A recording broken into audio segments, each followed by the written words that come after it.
I'm your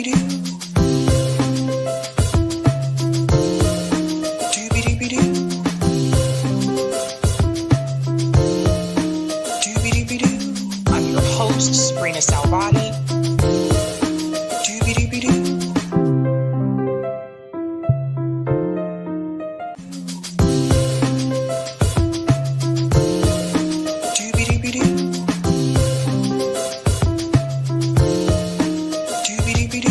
I'm your host, sabrinasalvati.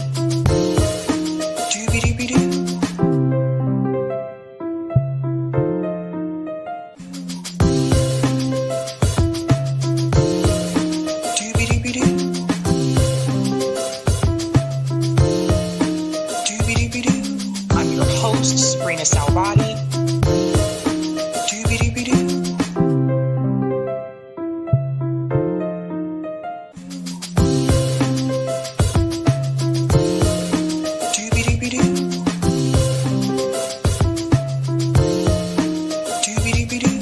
I'm your host, sabrinasalvati.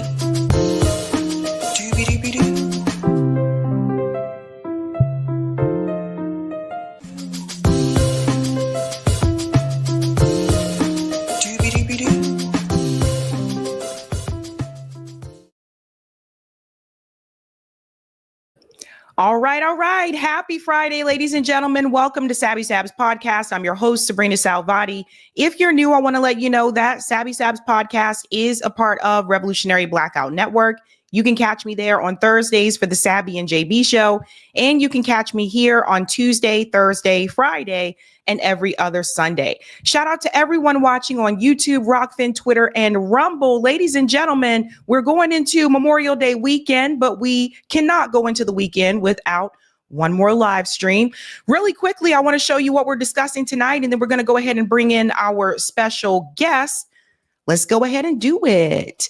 Tonight, we are discussing, we're going to do a little bit of brainstorming here, and I want to get your take on this. The Jon Stewart strategy. You'll notice there's Jon Stewart and there's Stephen A. Smith next to him. Both of them together. Is it possible that they could break the duopoly? We're going to get into that conversation. We're also going to discuss, this is crazy. Donald Trump tries to ban Harvard from admitting international students. We'll get into that story. We're also going to discuss Wesley Bell, the guy who took Cori Bush's seat. AIPAC Wesley Bell has been confronted by constituents. This is an interesting story here. We're also going to discuss Israel's new low. They are letting food into Gaza, but not without a price to pay. So we're going to give you an update about that. And last but not least, ATL, Atlanta gentrification. What is happening in Atlanta? And to discuss the Atlanta story, we're going to bring in two people who know Atlanta very well. Let's bring in Marcus Farrell, who is co-host of Clickbaity Thirst. Political Thirst Trap. I always get a tongue tied. And Torrin Walker, you guys have seen Torrin on here before as well, independent journalist. Welcome, both of you. Thank you so much for coming on.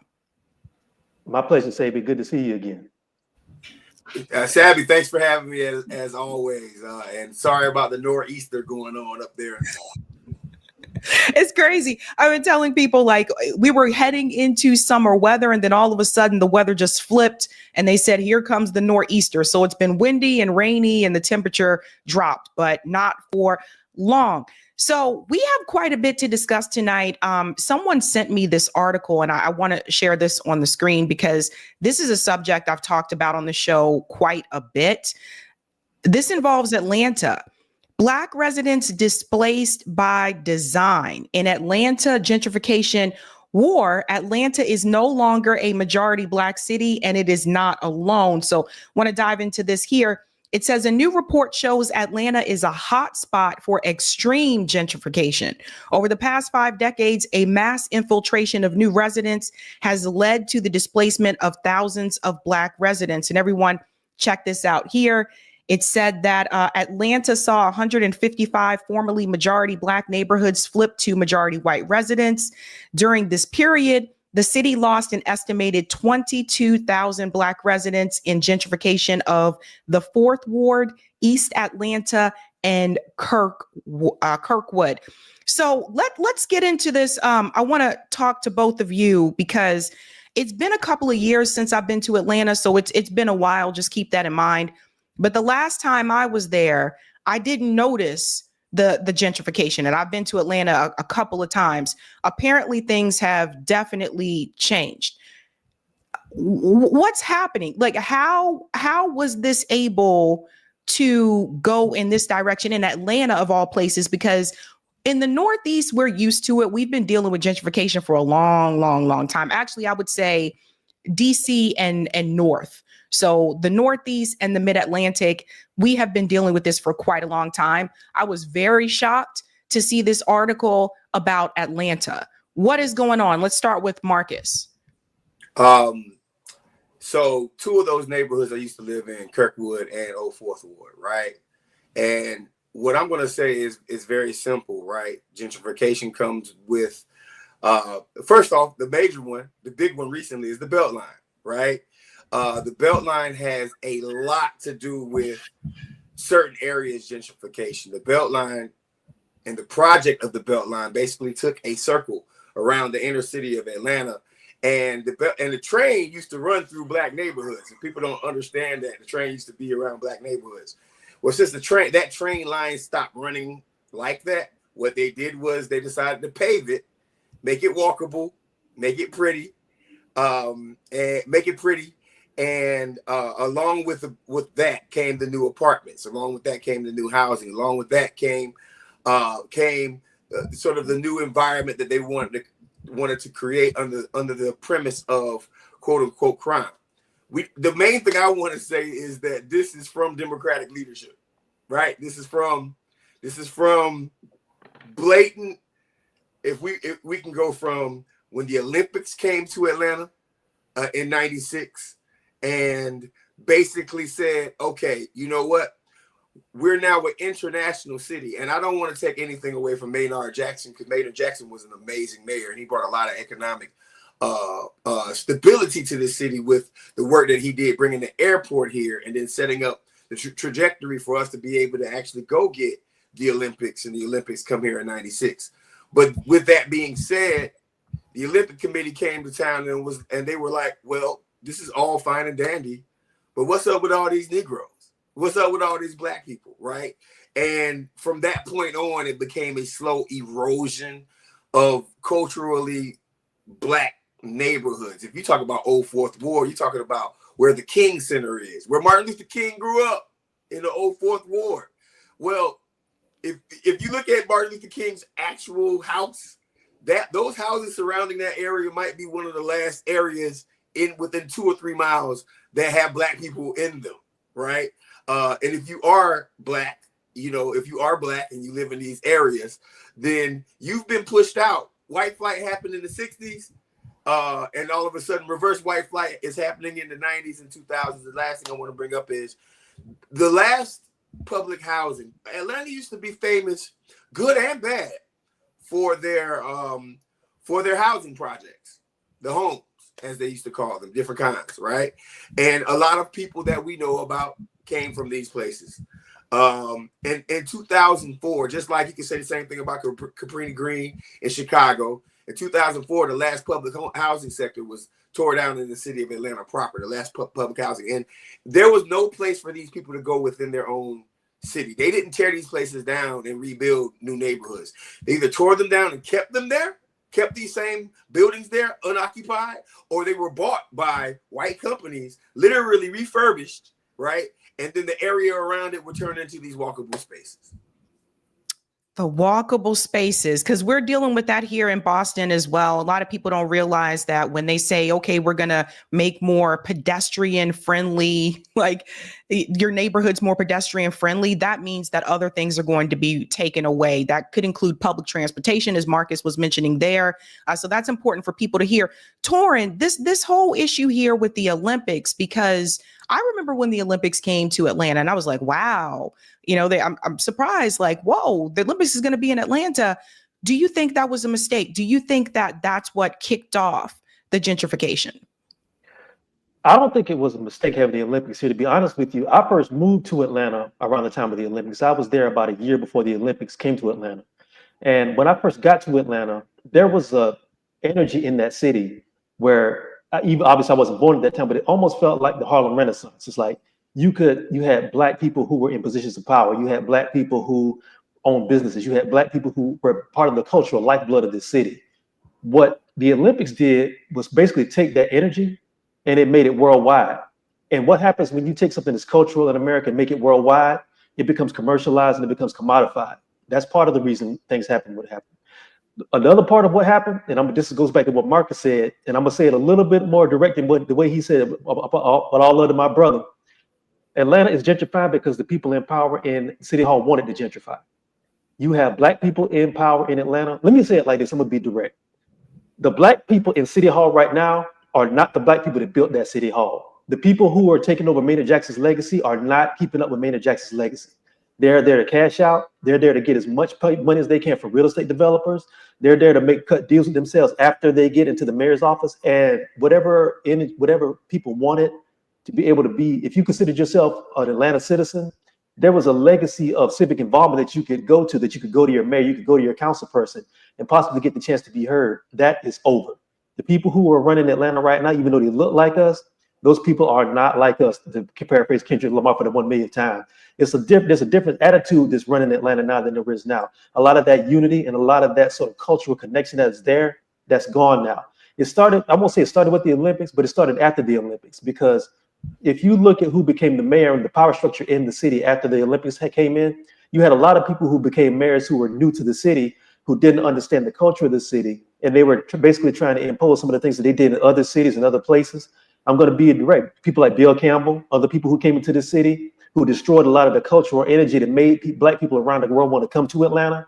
They started breaking out of infrastructure, and what that did was it laid the way open, like Marcus said, for people to come in, start developing that land, start developing those businesses, started taking over some of those corporations and companies, to the point where if you go to Atlanta right now, the Atlanta that you see is basically window dressing for gentrification by pricing people out of their neighborhoods and also destroying some of the cultural legacy that Atlanta trades on. That's what's happening. The people who run it don't care about the legacy of that city. That's really why you see it the way it is now. There's places you can go from, places that used to be like authentically black. Now they might have been lower income, but there were people there who worked and they basically took care of their families. They were able to feed their families. They were able to build a cultural legacy there. Those people got pushed out, the way Marcus said, to where they're in the suburbs now. And people who are coming in to buy those houses for pennies on the dollar, along with the developers who buy whole neighborhoods for pennies on the dollar and let them sit and price people out of them. And then they build like those econo box like condos you see everywhere, more growing up around the country. You don't have a culture there anymore. So that's what's happening. It's just the hyper capitalism that Atlanta traded on. It's basically overtaking Atlanta. And that's what you're dealing with right now.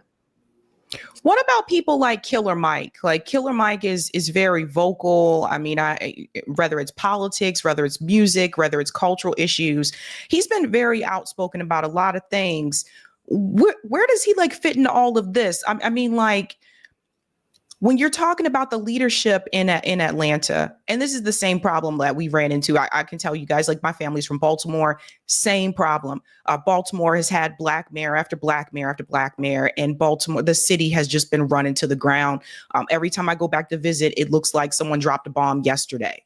Like I'm not kidding. Like they just let the city just fall apart completely. But when you look at someone like Killer Mike, someone who does have a big platform and people tend to listen to him, have you heard him say anything about the gentrification that's happening? And I asked that question because I did ask someone else about a year or two ago if he had said anything about Cop City, and they said at that time he was silent. Marcus. I think it's more important than him saying anything about gentrification as pertaining to actually doing things. He reopened Bankhead Seafood. Yeah, that's a business, right? But that was a cultural staple that was closed down basically because they were priced out of being able to. And these are 20, 30 jobs that he opened a business for, and he hired specifically locally, right? He has barbershops all over the city of Atlanta, right? Especially in the Edgewood area, where like these are cultural centers. you gotta have some version of black-owned businesses. Every now and then, even though I'm fuzzy right now, every now and then I go and get my hair cut at the swag shop on Edgewood, right? Right across the street from the Jamaican joint. You gotta go there if you come to Atlanta. It's amazing. No, I'm talking about the Jamaican joint. The Jamaican joint across the street is amazing. Neither here nor there. It's trying to keep and maintain these areas and have people employed. I think there's more. I mean, we can get back to Killer Mike, but I do want to make one point. I think there's something more important that Torin touched on that we just need to think about, and that is, if you look at Keisha Lance Bottoms, if you look at what's the brother's name before her? Kesheev, right? These are the two of the major culprits of gentrification in Atlanta, right? They're definitely the major culprits of starting Cop City, right? Just the idea of it, right? And look at what Keisha's doing right now. Keisha left Atlanta as the mayor, then she goes to the Biden White House. Like, they're getting rewarded to kick black people out of they're failing upwards, right? So now Keisha's about to run for governor of the state, right? And we don't want what happened to Atlanta to happen to Macon, to happen to Columbus, to happen to Savannah, right? And Savannah's slowly getting gentrified also. So if you don't want to, like, if you want to look at it, any place that might have value that's close to downtown is getting destroyed. I can't knock Mike, because Mike is hiring black people from the neighborhood. Mike is an advocate for, like, making sure that black businesses stay in the areas that they're supposed to stay in. And he throws other businesses money to stay open because he just wants these people to be in business in black neighborhoods. There's some real true warriors for their culture. There are a lot of, like, famous warriors that are trying to save their neighborhoods. But then again, there's also people who show up at the election night party, right? Who go and party with the new mayor and sit by idly and watch our neighborhoods go from, you know, black culture, black center, and under auspice of crime and also just the financial aspect of it. They get pushed out of their neighborhoods and they sit silently by. But Mike's not one of them. What about people like Torin? What about people like Stacey Abrams? And some of these other celebrities, like, I don't know if everybody knows, but there's a lot of celebrities that live in Atlanta, like Buckhead, et cetera. Like, has Usher said anything? Like, I'm just thinking of all the famous people that live in Atlanta. Do you ever see them out within the community, like, speaking on said issues? Well, I'm respond to what Marcus said, because I do have to give a shout out to Killer Mike, because just in full disclosure, this is somebody who I actually know. And Killer Mike actually does do work in the community where nobody's looking. So I got to give him respect for that. He does do that. And there are a couple of other people who work in the entertainment industry who do that. But something you have to understand, Sabby, and I need to tell everybody else this. People look at Atlanta on BET and they look at all these TV shows and they look at all this stuff and you think Atlanta's one way. And that definitely is a part of Atlanta. But that celebrity imagery part of Atlanta is totally different from the reality of Atlanta. I'm gonna come around to answer your question real quick, but I'm just saying that I think sometimes people get this idea of what Atlanta is from television, from movies and everything, because it looks shiny, it looks good, it looks fresh, and everybody looks good, and that is there. But a lot of times people who are there in the entertainment industry are just there for the entertainment industry. They have their own little enclaves. They might show up every now and then for some social event or something heinous happens, like what happened with the brother who had his life taken a few years ago. They'll show up for stuff like that. That sort of stuff looks good on paper because it's something that you can transmit around the world and nobody has to pay attention to it. But I'm gonna be honest with you, there's very few people on that level that do stuff publicly, but there are quite a few who do stuff on the quiet that you don't hear about. But I think, to be honest with you, celebrities is a bad barometer to even try to say what people are saying, because a lot of times you have some that say a lot of stuff and don't do anything. There's a lot of that here. And you have people who say the right things at the right time because there's a hot topic issue going on. So no, it's not that much.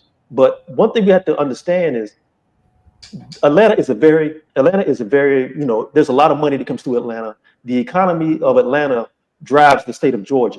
But also you have to understand that there's a culture here when we talk about power and we talk about economics, that sometimes that power and economics does not reach the people who need it the most. I tell people all the time, if you want to see the real Atlanta, get in your car, start at the north side of town, well, not the north side, the mid side of town called Lindbergh, and just drive down Peachtree Street. You're going to see homeless brothers. Every time you stop, you're going to see some homeless people. and they don't show that on TV. And there's a lot of things that could be done that the city surely should be taking care of that they don't do. And there's enough money in the city, black money, that some of this stuff could be taken care of. But once you get between the people who are not serious about what they want to do for the community and the red tape you got to deal with from the people who run City Hall, these people will be out there years at a time and everything. And it's ridiculous that the so-called Black Mecca has so many black men and black women out here on the street. So I'm saying, so anyway, to go back to answer your question, there's some people who are famous and wealthy who do things under the table on the quiet, but not so many as there should be in a city that they're going to claim Atlanta the way they claim. You mean the Real Housewives aren't out there doing no, what you said about homeless people in the street? Yeah, you will never see that on like Real Housewives of Atlanta. They don't show that. The only time you think about it, when you talk about the real Atlanta, the only time you see Real Housewives is that ooh child of ghetto. Where was she at? That's how these people think about the people out there in the streets. And Atlanta has the highest population of unhomed black men in America, point blank. Atlanta has, and I think it doubles the closest city, right? And then I mean, you go to black meccas, Charlotte, Houston, wherever, right? Orlando, I think Jacksonville and Orlando are like real close to being next, right? And these people, and if you talk to a homeless brother in Atlanta, and I do say black men, there are a lot of black women that are homeless, but there's a much higher percentage of black men that are homeless here in the city of Atlanta. And when you talk to them, they'll tell you what neighborhood they're from. Bro, I'm from Mechanicsville, which if you knew anything about Atlanta, Mechanicsville is like right outside, right? You can see the Capitol building from Mechanicsville. And when you go to Mechanicsville, this is one of the blackest, most historical black places in America. And it's getting gentrified. You see the Apple houses. I call them Apple houses. They look like Apple watches, but they're Apple houses. Like it looks like a box, just like Torrance said earlier. They have Apple houses in the middle of some of the, and I mean, you'll hear, the interesting part about it is you're going to hear these neighborhoods in all the music. Like you'll hear the neighborhoods in all the music, right? If you listen to a Killer Mike album, if you listen to 2 Chainz, if you listen to anybody from Atlanta, basically, they're going to talk about all the neighborhoods of Atlanta. And some of them show up sporadically, right? But Atlanta, well, you got to get it how you live in Atlanta. Atlanta is cutthroat when it comes down to getting money for your neighborhood, because most people are getting money for themselves. Why? Because there's a mentality that you have to make it like these celebrities. Atlanta's the new Hollywood. So for people to be community oriented and get money, you got to almost take money from outside of Atlanta. I guarantee you got to take money from outside of Atlanta to put it back into your neighborhood. There's no way to get it here because people really don't care. One thing I want to add too, it's you mentioned the neighborhoods. I remember a lot of rappers mentioning College Park. I would hear College Park a lot in songs for rappers that were from Atlanta. Now, this is another thing I want to show people too, because even when we talk about homeowners, check this out, guys. Investors now own 30% of Metro Atlanta's single family rental homes. And this is according to new data. Senator Ossoff unveiled new data showing corporate ownership in the region is about 10 times the national average. This is insane. And it's not just happening in Atlanta, it's happening all over the country, but 10 times higher than the national average. This is another thing we talked about where you have these developers and you have, private equity that are buying these homes. And one thing I really want to get this message out to people. If you own a home, please, please, please do not sell your home to said contractor, said developer, said, corporate. Do not sell your home. Keep that house in your family, because what I've seen happen, and it's happened up here as well, developers will come into these neighborhoods, and they typically like to come into low income neighborhoods because they see it as this way. Okay, you probably need the money. They are going up to people, offering people $1 million for a home that their grandparents probably paid $15,000 for here in Boston. And if you're lower income, you're like, oh, wow, $1 million. A lot of people are like, oh, yeah, give me the money, take the house. But what the developers do is they don't keep the house. They tear the house down and they'll build like luxury condos in that spot, in that lot, or they'll build like, some other residential building, but it'll be luxury apartments that most people in the neighborhood can't afford. And this is another thing I try to tell people about. Don't sell your home. Keep it in because that is a part of your net worth. But I know it's hard. Like if let's say you're lower income and someone comes to you and they say, I'll give you $1 million for your house. And it's happening all over. But the fact that it's 10 times higher in Atlanta than the national average, that is very concerning. Marcus, have you heard anything from Senator Ossoff pulled the data, but what about Raphael Warnock? Have you heard him say anything or address this issue at all about the home ownership issue? Not really. I haven't heard him say anything about like home ownership, but I can't pinpoint whether he did or not. But I haven't it hasn't been a blatant conversation about it. And considering the fact that I get a phone call every single day from my little home here in Hateville. And also, I want to point out something real quick, just so we can get some logistics together, if you don't mind, Sabby. So East Point, College Park, Hateville, Decatur. If you were to put all those cities together, and that is the Atlanta metro area, we think of it as Atlanta, but they're all their own individual cities, right? If you were to add those back into the Atlanta matrix, then Atlanta would still be a majority Black city. When it comes down to living in the city of Atlanta, though, they've pushed us out because of the downtown hub. When it comes down to these elected officials actually talking about the housing crisis, well, some of these folks have to go against their allies if they talk about homelessness here in the state, in the city of Atlanta and in Georgia in general. What I mean by that is everybody wants to be cool with the next governor, so I might be quiet if I have to say anything about what Kesheev did if he was thinking about running for whatever, or what Keisha Lance Bottoms did now that she's running for governor. And then let's not forget, there's an Ossoff election season coming up here shortly. So I am happy that the election season is coming up with Ossoff at least. You know why? I'm not sitting there saying, because to be honest with you, if Brian Kemp had decided to run against Ossoff wouldn't be the next senator. Now that I think that the field is cleared a little bit, he's probably going to win re-election. But one thing I do know is that he's a white guy that's running for running for re-election to Senate here. He's going to have to touch on some of these issues. And that's why it's safe for him to say things right now, because he knows that he has to get reelected. He's going to bring up these things. And I mean, maybe he has a good heart. I don't know. But the housing issue, just like Top City, these are issues that have been talked about in the city of Atlanta for, I don't know, Torrin, what you think? Probably at least years now? Yeah, pretty much. And we've probably seen some of the stuff we're talking about now.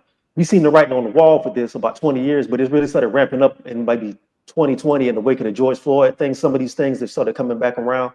The sad thing about it is that, some of the stuff you expect, because this is nothing new. Some of the stuff we're seeing are things that people who've been conscious about the Black community have been talking about since the 1980s and 1990s, ever since Boys in the Hood even enjoyed in public consciousness.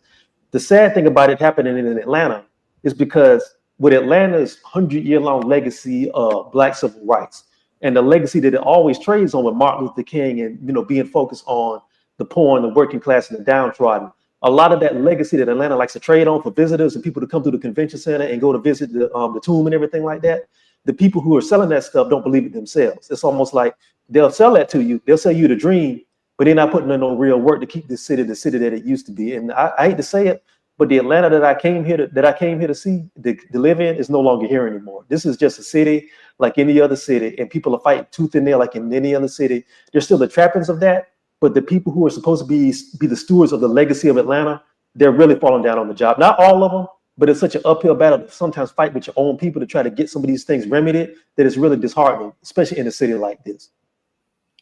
So let me ask a question, because this is the Out of Reach report, and this report is published every year. And I did notice something. I started looking at this report 2 years ago. Georgia, I'm noticing Georgia creeping up, that like Georgia has the 20th highest housing wage when you look at all the other compared to the other states. So according to the Out of Reach report, it says that you need to make at least $28.98 an hour to afford a 2-bedroom rental home in Georgia. If you make minimum wage in Georgia, you would need to work 160 hours a week to afford a 2-bedroom rental home. And something I've been trying to warn people about, like when people say, if you live in an expensive state, just move to one that's cheaper to live in. Eventually what happens is that more affordable state becomes less affordable to the people who are living there, because when you have an influx of people coming in, then you have this issue with supply and demand. So if the demand is high, but the supply is low, the cost of living is going to increase. I saw this happen in Nashville, Tennessee. I have a friend that lived in Nashville, moved outside of Nashville because Nashville became too expensive. Like this is happening all across the country. One thing in particular I have about Atlanta is the jobs. I got a question about this one, and I'm gonna go to you, Marcus, for this. I remember like when I was graduating undergrad, there was a segment of my friends that decided to move to Atlanta, and they all decided to do this as one big group trip. They didn't have jobs lined up. I was wary about this. All of them came back. And you know what all of them told me? They couldn't find a job. Now that was years ago. They all had college degrees, but what is the job market now? What is that like now in Atlanta? Are people finding jobs that are paying well? Hey, we full. Y'all stay where y'all at. We don't want none. Well, we full. Don't. No more hookahs. No more neon grass wall pictures. No more hookahs. We are done. Don't come. Stay y'all ass wherever the hell y'all at. Cause we are literally done. We ain't taking nobody, and then no more rap videos, and stop making everything smell like cannabis and hookah all over the place. Now I'm just joking. There ain't no jobs here. There are efforts. Let me stop. There are efforts to create tech jobs, right? Because the big thing right now, and if you go to Midtown, right? Midtown is the area. I guess Snooze, and I don't know. It's north of the stadium, but south of Buckhead, right? That's the Midtown area.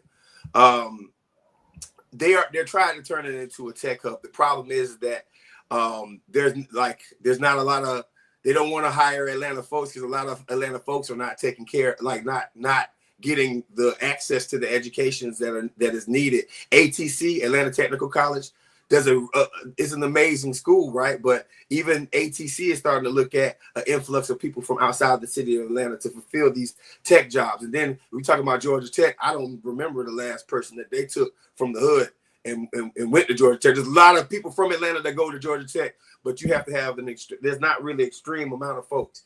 And if you think about it, people who graduate from the black colleges here, right? The AU, they typically leave, right? They leave.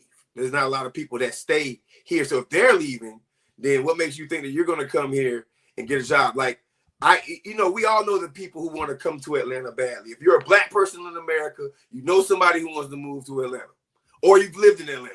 Atlanta is really a place where everybody wants to come. But the problem is that it's literally full. And then you're going to get really disappointed when you figure out that even though there's a lot of black people in Atlanta, the ones with the nicest jobs are white and Asian, right? Just like any other city in America, right? So when you look at, if you see a white person in Atlanta that's not homeless, they probably have a tech job and they probably took your job. I'm not mad at that, but there's not a lot of jobs here. The transportation industry has slowed down completely. When I talk, and we're talking about, now you add on the tariff issue, which is hitting Atlanta also. And when America gets a cold, Black America gets a flu, nothing has changed about the city of Atlanta. Torin, the job prospects, what's your experience been like as well? Oh man, I'm gonna go back to my history. When I graduated, Atlanta was the city that Marcus described and that your friends described, Sabby. If you were black and you were educated, Atlanta's where you go.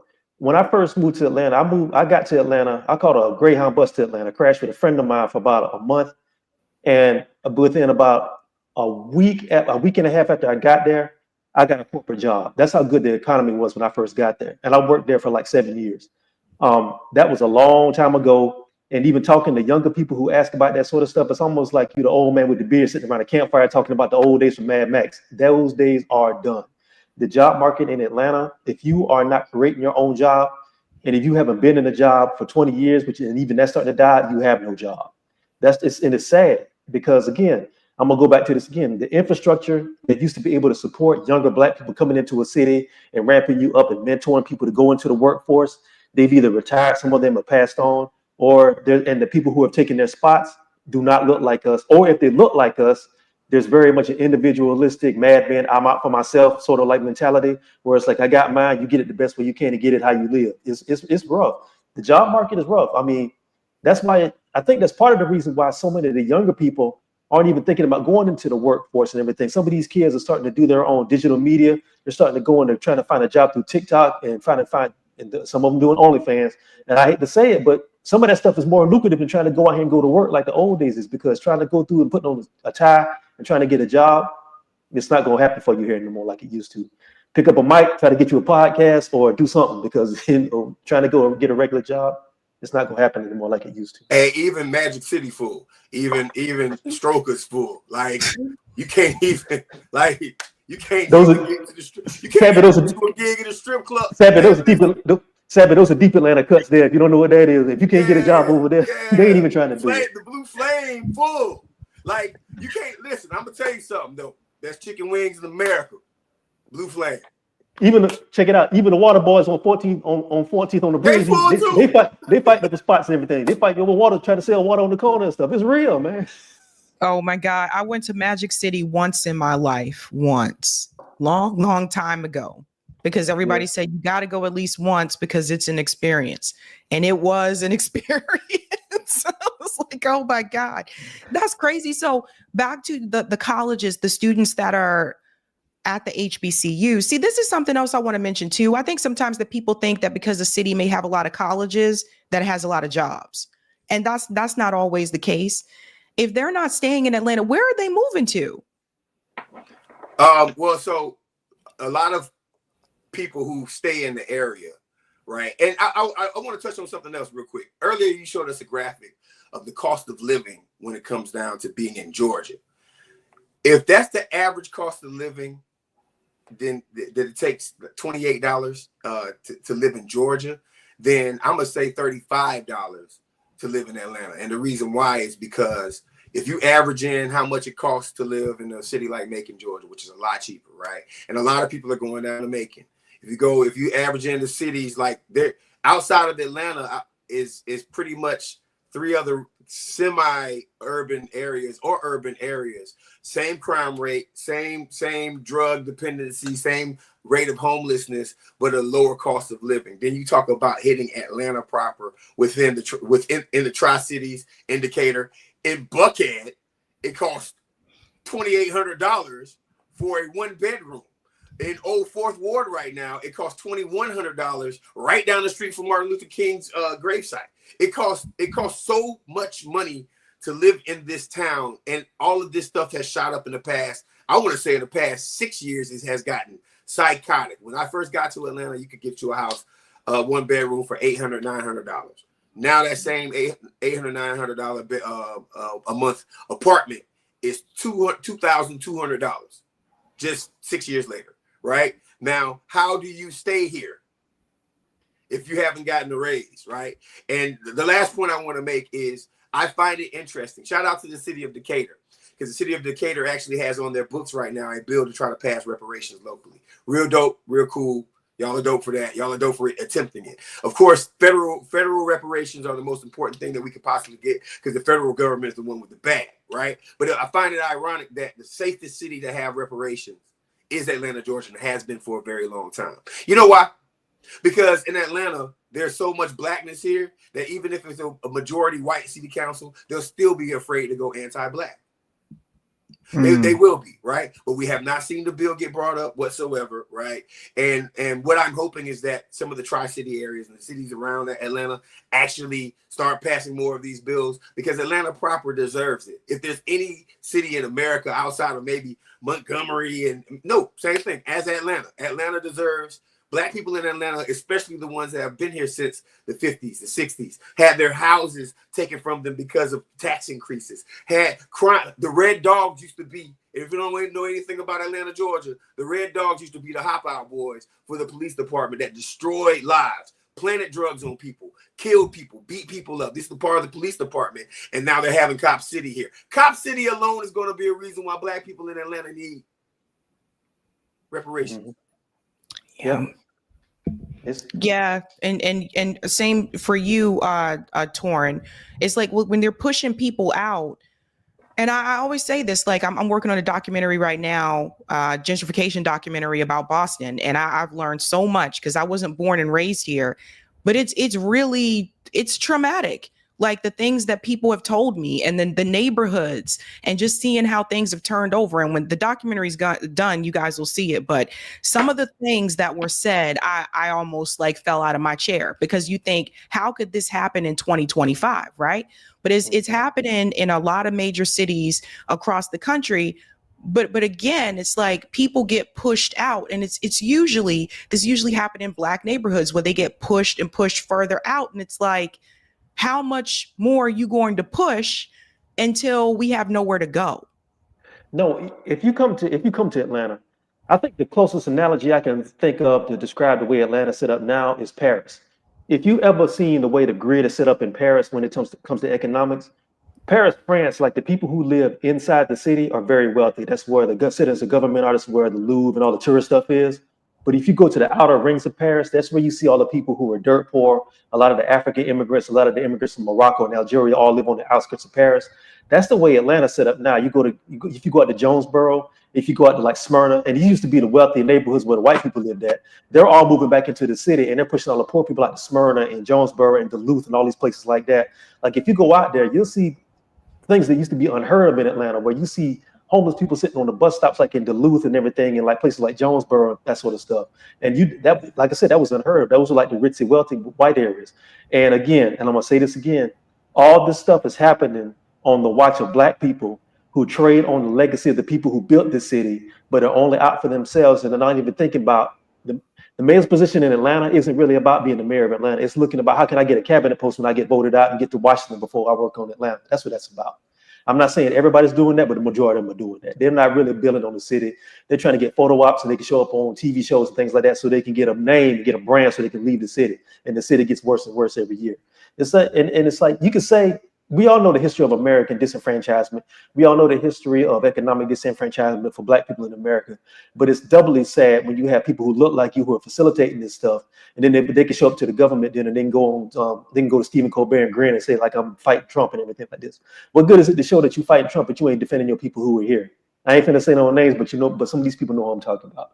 It's wild, man. It's really almost like being in the Twilight Zone, man. It's like the stuff you used to think Bull Connor and the people that Martin Luther King will fight. They have to get this stuff done. You got to fight people who look like you and put their fists in the air when they come around your neighborhood. You never see them again every 2 to 4 years. It's wild. It's wild. Can I add one thing to that? Go ahead. Torrin hit one point. I think one of the top 5 mayors of all time was Maynard Jackson. He and if you don't know who he is, look up the work that he did and the deal that he made in the Atlanta airport, where like the Atlanta airport is one of the largest economic centers for Black businesses across the planet, right? It might be the biggest one, right? Where he made sure that we had jobs and ownership in order for Delta to come here. Those type of deals happened under his watch in the city, outside the city. He was Black first, he was citizen first, and we have not seen anyone like that since then. It's been a downgrade since Maynard, and I just wish we had more mayors like him since then. But they'll sell us a Black dream while they're running, and then they will be a developer's wet dream when they become the mayor, and it's just psychotic. Yeah. This is really important. This is why I wanted to have this conversation, because I know a lot of times in this show we talk about what's happening on the national level, but a lot of these things that are happening in local communities, local neighborhoods, is the president is not dealing with this. Like the president, regardless if it was Trump, Biden, they're not dealing with the gentrification issue. They're just not. Like, this is a local, political issue. And it seems like no matter what city you go in, it's happening in all of the major cities. So we have to bring a spotlight back to local issues. Torrin and Marcus, thank you both so much. Before you go, can you tell everybody where to find you and how to find your work? We'll go to Marcus. Yeah, you could just go to Marcus Farrell Live on YouTube. Every now and then I do some stuff. Probably gonna put some more content up there soon. Also, please look me up on Marcus for America on Instagram and Twitter. And I am a cannabis dispensary owner in Chicago, and I also do some consulting work for independents and Democrats here in the state of Georgia. All right, my name is Torrin Walker. You can usually find me. Go to torrinwalker.com. You can see all my links. I also write a weekly column on Substack, torrinwalker.substack.com, and I have my YouTube channel, Torrin Walker TV. And I also have a consulting business and a brand management business. So if you have a business that you want to try to build a brand story around and digital storytelling, look me up, torrinwalker.com. All right. Thank you both so much. Have a great weekend. Peace. Thank you. See.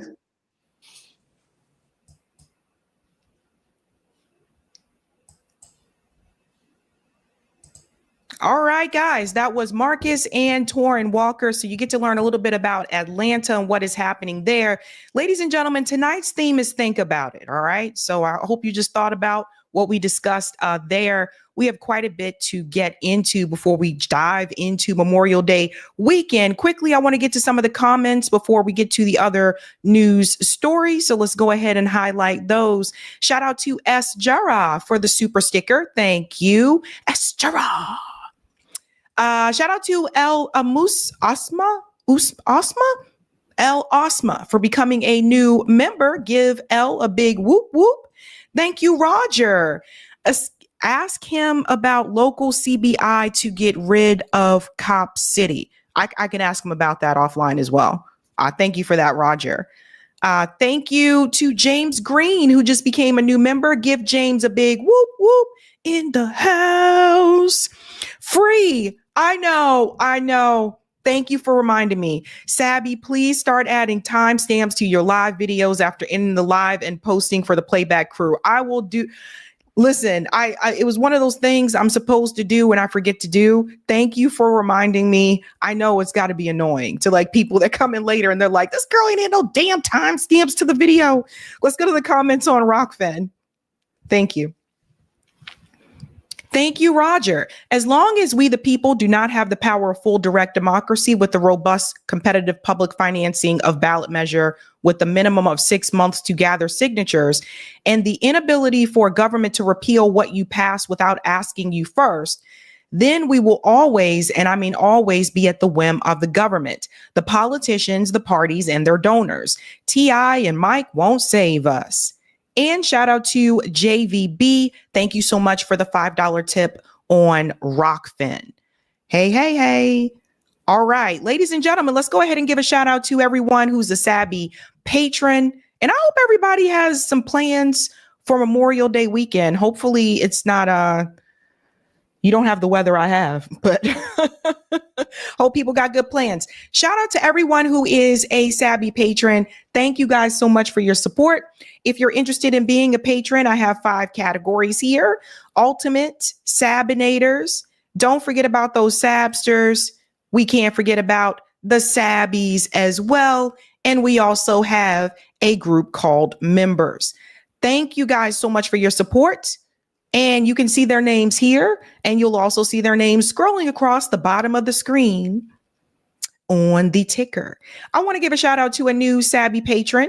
We call them newbies. Let's give it up for Carl Evans. Thank you. Thank you so much. I don't know why, but for some reason, when I saw Carl's name, I thought about Carl Winslow from Family Matters. I don't know why. I don't know anybody named Carl. I just thought about that. Yeah, the only Carl I ever knew was Carl Winslow from Family Matters.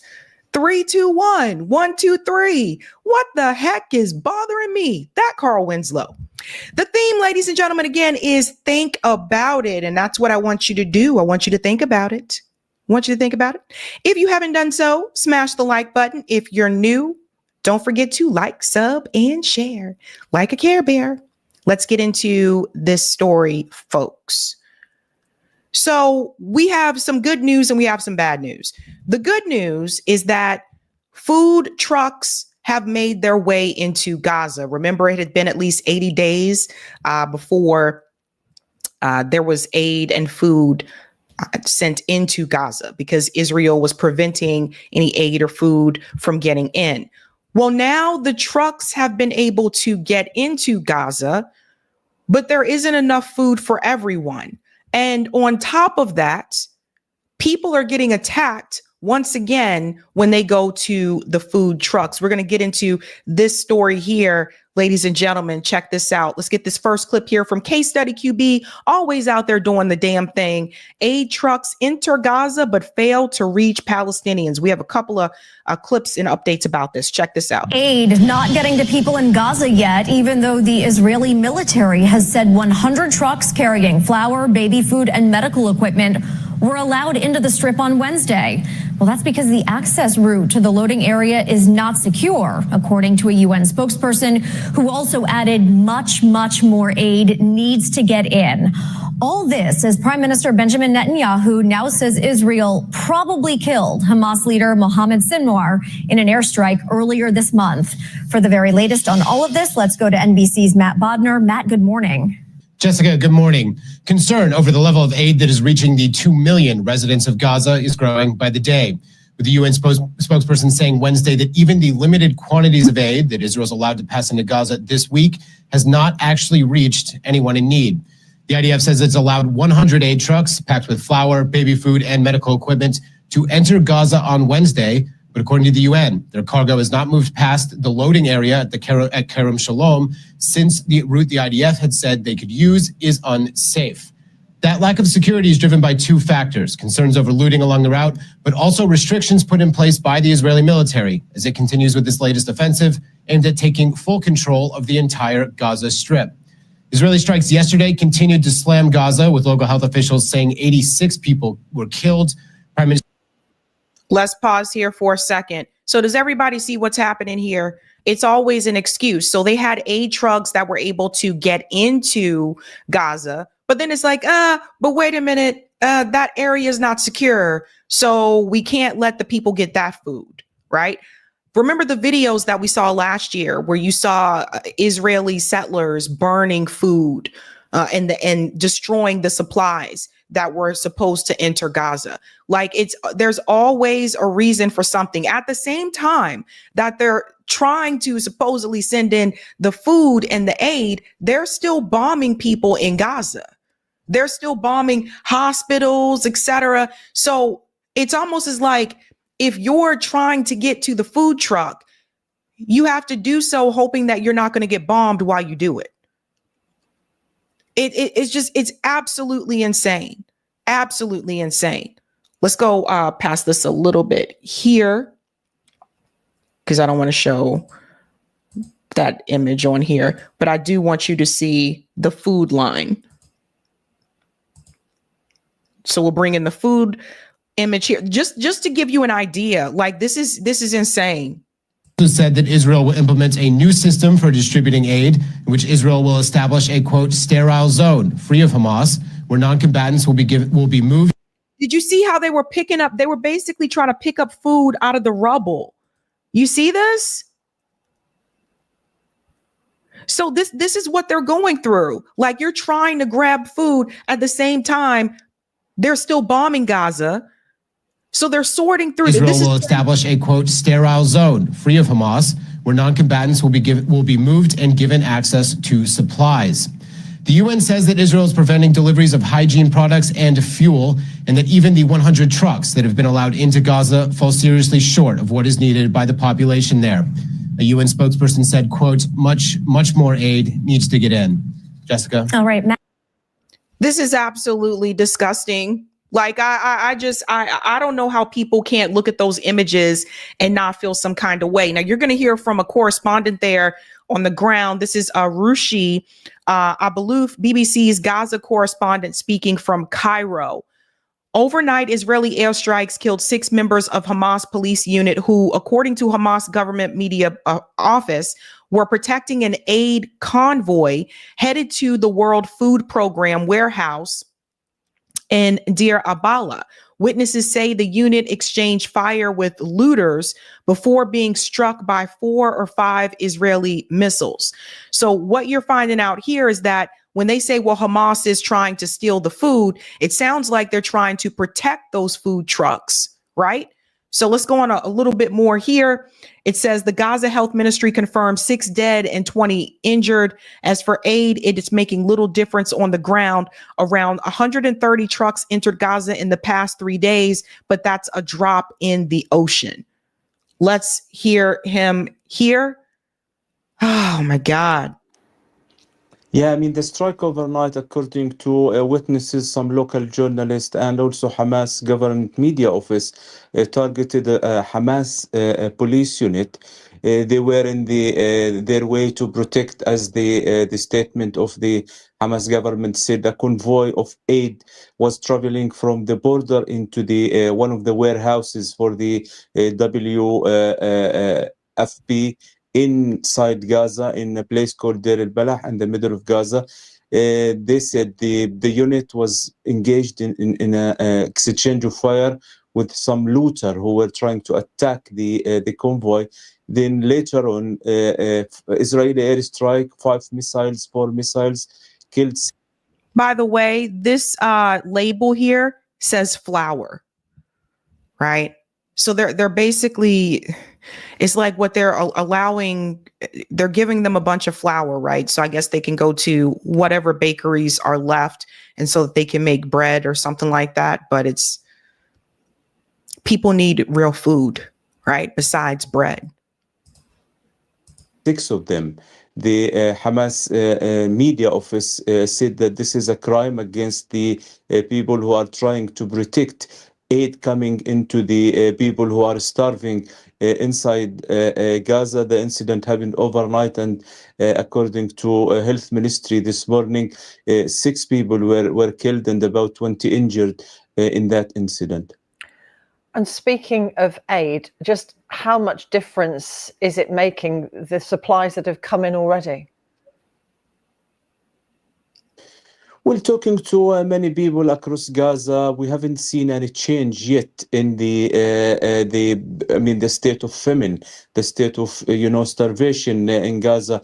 About 130 trucks in total were allowed into Gaza in 3 days. And most of the aid is still lying in some of the bakeries and in some of the warehouses for the UN and other aid organizations. Yesterday, there was an attempt to bake some, bread and distribute it, but very chaotic situation. The hungry people attacked 2 of the bakeries in Nusayrat refugee camp, and everything turned into a chaotic scene, and the 2 bakeries were operating yesterday had to shut down. This morning they put out a statement on Facebook saying that without a protection to our operation, we can't feed the people. So it is.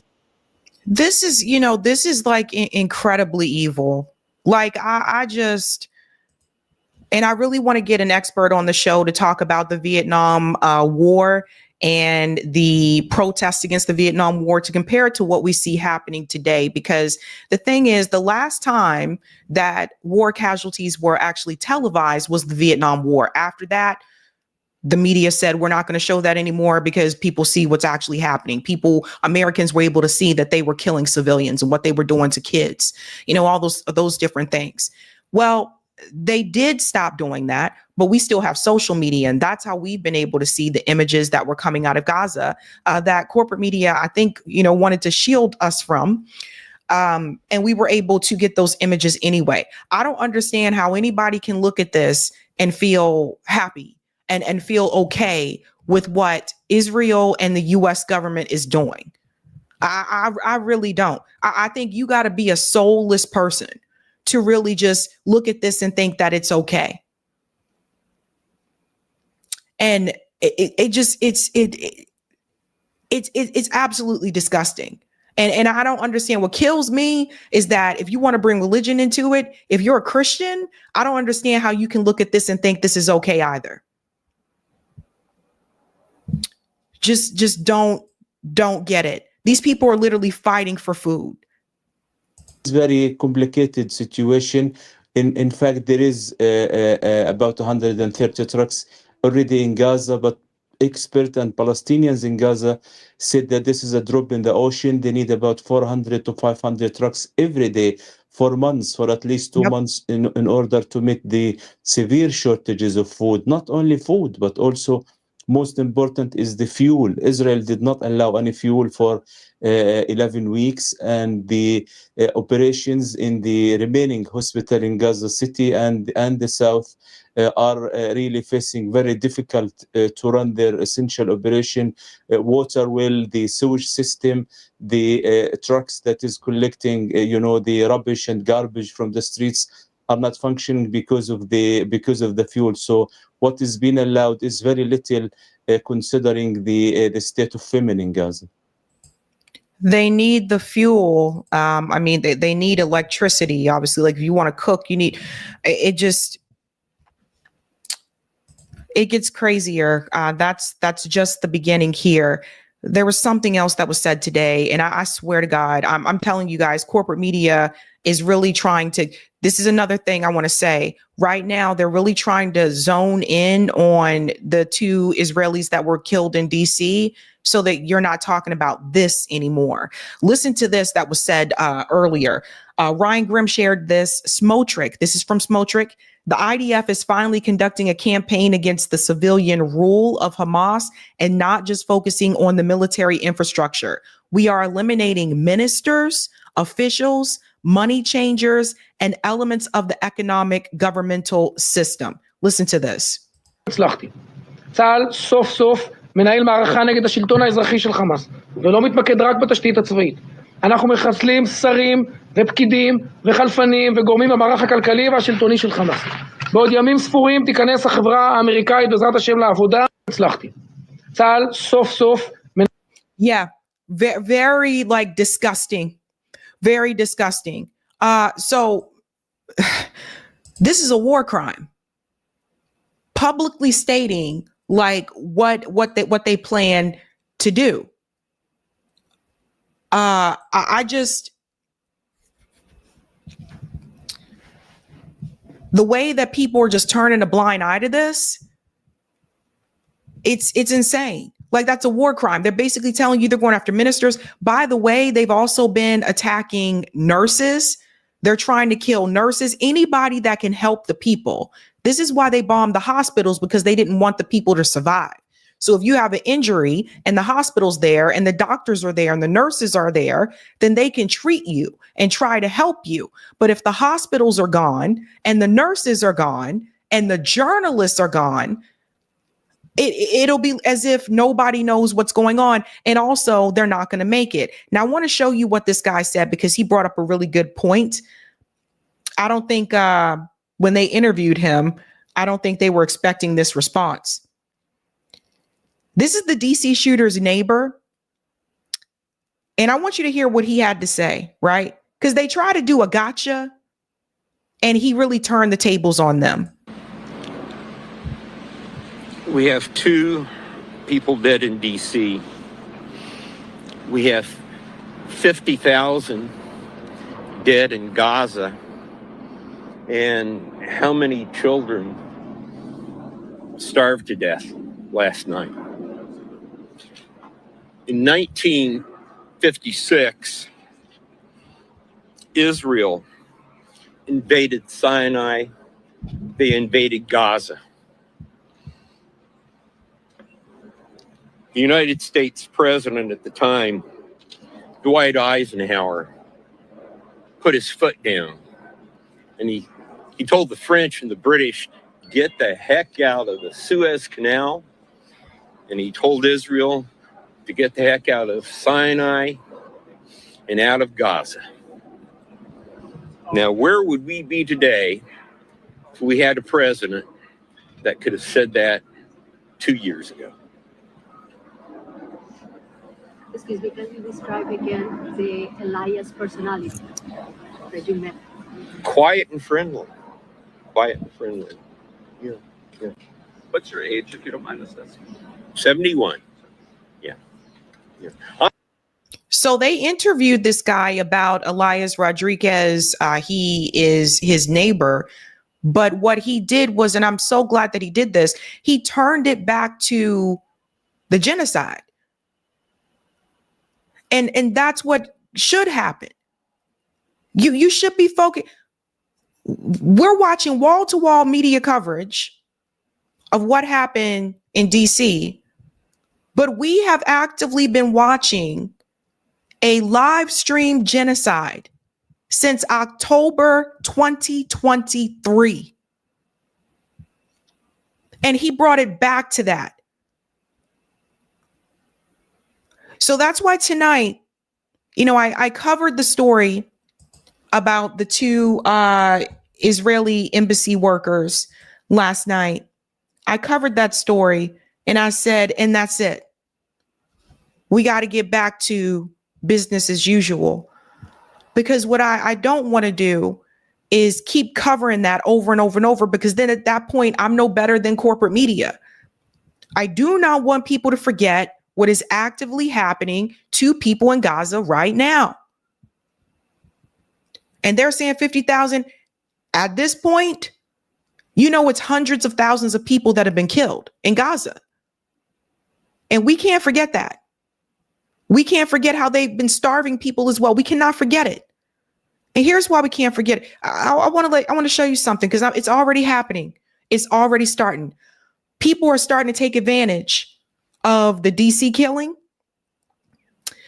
Solomon shared this video. Douglas J. Davis falsely accused an Uber driver of anti-Semitism because he ordered the wrong size Uber and couldn't fit. Watch this. People are already starting to take advantage of it. Douglas J. Davis falsely accused an Uber driver of anti-Semitism because his family was too big for the car. I heard you say under your breath they look Jewish. What? What? 4 times Grammy Award winner booked an Uber black car for 4 instead of an SUV for 5 without child seats. And when the driver refused to transport them for safety reasons, the man immediately started playing victim. I'm being harassed. Explain. You know what happened to CEO? You're racially profiling us. You're saying I racial profile you? You are 5 people, you book a black car. Go inside. And you tell them you're threatening me. You're threatening me. No, don't stay. You're threatening me. I feel threatened. For what? You are threatening my children. Say your children. You are threatening. See, I'm not sure how old this video is, but I'm showing this to prove a point, right? Does everybody see what is happening? The rest of the world, like, people are going to be walking on eggshells. People are going to be afraid to say certain things. It's like, oh God, am I going to get accused of, well, what are we doing now? What's happening? Right?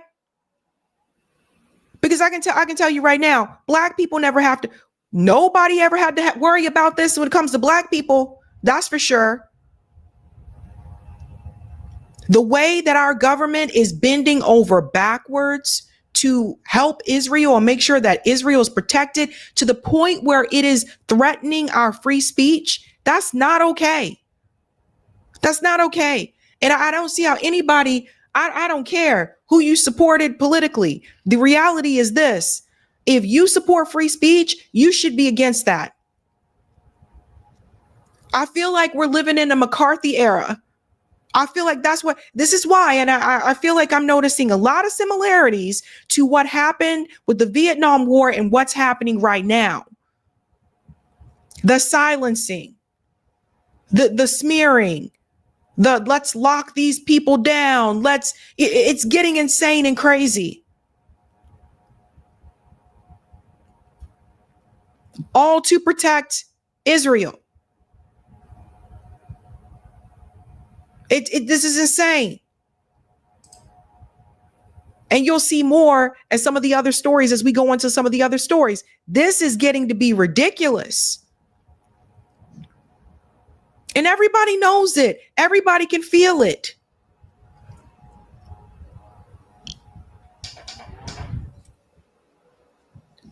When I said that free speech was under attack, I mean it. When I'm telling you, like, what they are trying to do in order to protect Israel is absolutely insane.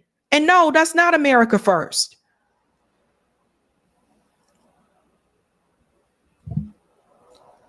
The fact that these aid trucks were able to get in, and then now it's like, Oh, sorry, there's not enough food for everybody. You know what they're doing? They're purposefully keeping them hungry. They're purposefully making them suffer. This is a trick. Oh, come get the food if you can make it there alive. We'll give you a little bit, but we won't give you enough. So then you guys will have to fight each other for the food. That's disgusting. Let's go to some of the comments here in the chat. Keely says, as a native South African, Sabby, ask that Cyril Ramaphosa, the South African current president, to visit Atlanta. That would be interesting, huh? Ms. Ritchie says, life expectancy of Palestinians has gone down like 35 years since this started. This is evil. Yeah, it's really bad. Let's get the comment on Rockfin. Whoops, I showed that one already. Sorry. Thank you, Roger. Sabrina, Marcus is right when he said $35. I can't open the link on here because that's a different thing, but I know what you're talking about. It's $35 of the Out of Reach Project report, and look in the lower left-hand corner with the red circle around it. They show you the more expensive parts of Georgia. Thank you for this one. Feeling powerless, feeling helpless that you can't do anything to stop this. Well, just don't sit there like a bump on the log, folks. You can actually do something about it. Taxpayers Against Genocide. Understand Israel is not entitled to our weapons. They want to continue their campaign of terror. Fine. Then don't do it on our dime with our weapons. Let's force our government to focus on our needs. Yes, Eric, when you have the link for that, can you put the link for Taxpayers Against Genocide in the chat? Thank you. And thank you, Instant Messenger Sama. I truly hope that I'm wrong about that, but Trump seems to me like Kissinger 2.0. Interesting. I hope you're wrong as well. Okay, we're moving on to the next story, ladies and gents. Thank you, Eric. Eric put the link to that in the chat, guys. Definitely check out that website. I'm also going to try to see if I can bring them on as well. Taxpayers Against Genocide. Thank you. All right, guys, we're moving on to the next story. I got the heavy. We did the heavy story first. Now we're going to go into some things that'll make you laugh. So as you all are familiar, Cori Bush, she lost her seat to Wesley Bell. Wesley Bell was the AIPAC puppet that was able to basically come in and say, okay, I'm going to be the one to get her out of here because she's speaking up for Gaza, right? Well, Wesley Bell was just confronted about his support for AIPAC. I guess he thought that, he was going to get out of this. And it's just really interesting because he said that Cori Bush said in her district, or her district constituents said that she wasn't around, that she was kind of, not here, not there, etc. Well, this time you're going to see that Wesley doesn't want to be around. This time you're going to see that Wesley is the one who is running away and doesn't want to be bothered, and also has the audacity to accuse the people who are questioning him of attacking him. You see, I want to take you back to when he first won against Cori Bush, because I just want to show you, I told you guys before, this is one nerdy clown. He's just a clown. No shade to nerds, but this guy was a straight up clown. Right after he won, I want to show you what he says in this interview. Watch this. Your critics at any time in this race crossed a line from just scrutinizing outside money campaign finance into racism or anti-Semitism? There were things that were said that absolutely crossed the line. And, I'm from Missouri. I'm an African-American man, and Missouri's had its issues of racism and things of that nature in our history. And I've Pause. This is how you know this guy is wiggity whack. Okay. He just told you that Missouri has had issues of racism in the past, in our history. They have those issues now. They still have those issues today. That's not something that was only in the past. You see how he talks about it? So Wesley Bell from the very beginning, or you can call him Norbit. He kind of looks like Norbit. from the very beginning was a puppet, just another AIPAC puppet, right? Who got the help that he got to win because AIPAC helped him and put out several ads against Cori Bush and basically tried to make it seem like Cori Bush was anti-Semitic. And Wesley Bell, being another Black candidate, went along with it. We have no friends. You get this? We have no friends. He went along with it. He was willing to stab another Black candidate in the back to get this spot. He's a clown. Never been called anything like some of the things that that I was called during the election. That said, I believe this region is a sleeping giant. I believe this region, I think folks in this region are tired of nothing getting done. They're tired of this region that's been dying a slow death, losing population, and we're not doing anything differently. We have to address our public safety and our gun violence. The number one killer of young Black boys in this district is gun violence, and that's not okay with me. And speaking of the Dobbs decision, I want to ask you about some of those things you mentioned in your speech here in a minute. Let's just wrap this up for a minute. This is our kind of post-mortem of this race. Could you have won this race without support from AIPAC? I believe we would have won this election regardless. I think.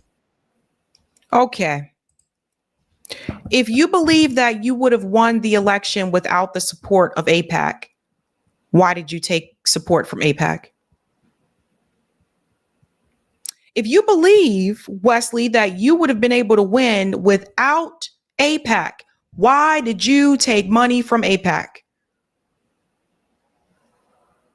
You see, it just, I can't, like, he knows exactly what his job was. They approached him to get rid of her. He knew exactly what he was signing up for. Don't you all think it's kind of strange? This guy just came out of nowhere and all of a sudden he's like, yeah, and I beat Cori, and you ain't never heard of this guy. Ain't nobody heard of Wesley. He just came out of nowhere. And here we are, right? Another paid puppet. He can join the ranks of Cory Booker. At the end of the day, when I talk to voters heard every message from both candidates. They saw the way we were campaigning and we were talking about my record and what we wanted to do. And they heard the Congresswoman's divisiveness and her campaign, which was basically about division. And I'll just say this, most folks, they appreciated the fact that we shared, instead of division, a vision for the St. You guys hear this? Louis region and moving this region forward. Guys, look at his face. So let me tell you what he's doing, right? Did you guys realize how he just used like white supremacist talking points? He went forward to tell you that he said Cori Bush was focused on division. The division that he's talking about is that she was out there saying there's a genocide happening in Gaza and what is happening to the Palestinian people is wrong. Wesley Bell calls that division. So let me ask, so in that respect, when Wesley chose to align himself with Israel, is that not division? Is that not also division? By his definition? Do you see this? It's unbelievable. Unbelievable. And I can't believe people fell for this. I would really love to talk to people that live in Wesley Bell's district to ask him, why would you want to vote for this guy? Why did you think that this guy would be the one? And he ain't going to do shit either. Okay. One thing you will be able to say about Cori Bush is that she was on the ground with the people in Ferguson. She was on the ground before she was a politician. That's where a lot of us started to know of her from, is that she was there protesting with the people. She was an activist first. I had never heard of this dude until it was announced that he was running against her. So I would really like to hear from people that live in that district to explain to me, what about Wesley Bell made you think that you could trust him? And we know we had our issues with Corey as well, but I don't know why you would have trusted this guy either. You jumping into this race, though, did force some uncomfortable conversations. This is our first time talking to you since that private phone call was leaked that we published. Yeah. In that call, you did say a couple things like, be really tough to run every 2 years. You promised, you vowed you wouldn't run against her in that phone call. I understand things changed. I want to ask you a different question, though, because. But you brought it up, though. So I did bring it up, but I want to ask. See, this is what people need to hear. When he was originally confronted, he said he was not going to run against her. So what changed? I'll tell you what changed. AIPAC contacted him, and that's what changed.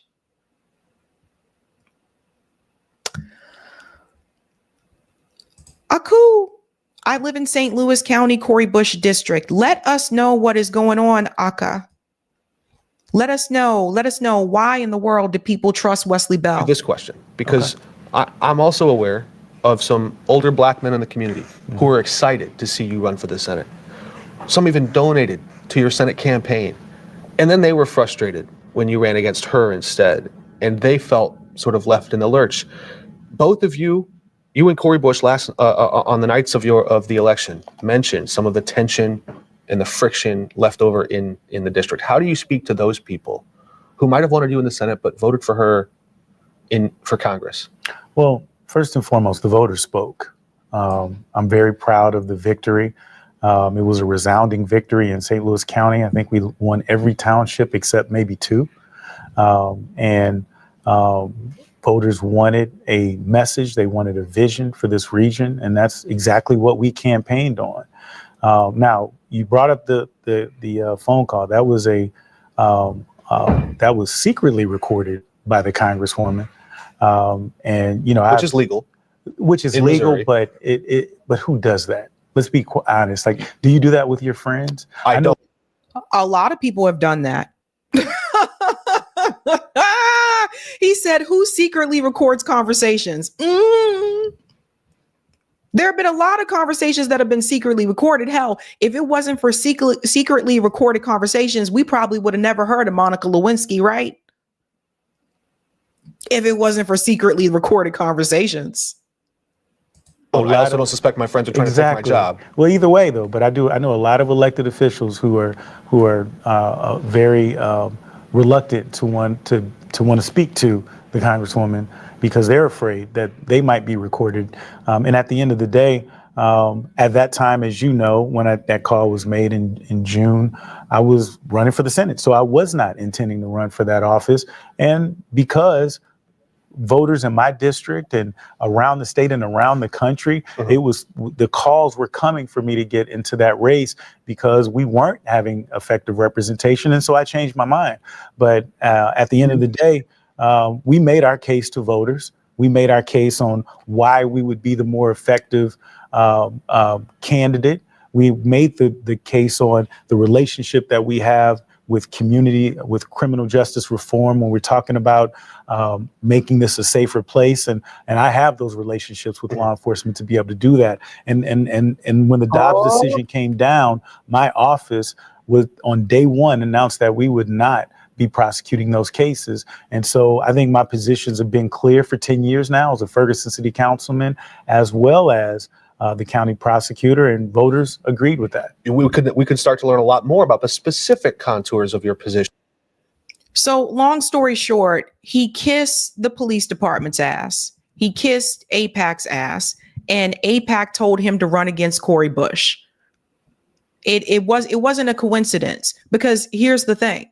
He could have ran against her anytime, right? Like, he could have ran against her a couple of years from now. He ran against her after she came out in support of Gaza. He was their secret ticket to get her out. Now, why is this important? Because this guy, you can't tell me you don't look at this guy and can't tell this guy is bought and paid for. He was confronted recently. Shout out to Jimmy J. Congressman Wesley Bell was pressed on the millions he took from AIPAC. Now, here's the thing. I'm going to say this. You took that money, face the music. This is how I feel. If you took that money, face the music. Don't try to run away when people ask you why you took that money. You decided that you wanted to align yourself with AIPAC. You should have to speak on that. Don't run away. Man up. Stand on business. This is how I say about it. Like, for all the politicians that are taking corporate money, stand on business and just don't deny it, because we can look it up on Open Secrets. But stand on business and say, yeah, I took it and here's why. Don't run away. Don't run away. They wanted Wesley Bell in. They wanted this guy there because he would be a puppet for Israel. Watch this. Children in Gaza. Are you complicit in genocide? This is what I'm saying. We need to get the hostages home. We need to get a peace resolution, a lasting peace resolution in that region for all the people in there. Israel. See, you can see some things have changed, right? Notice some things have changed. The hairdo, you know, he got his twisties a little bit more tighter now. The twists are tight. I can see it.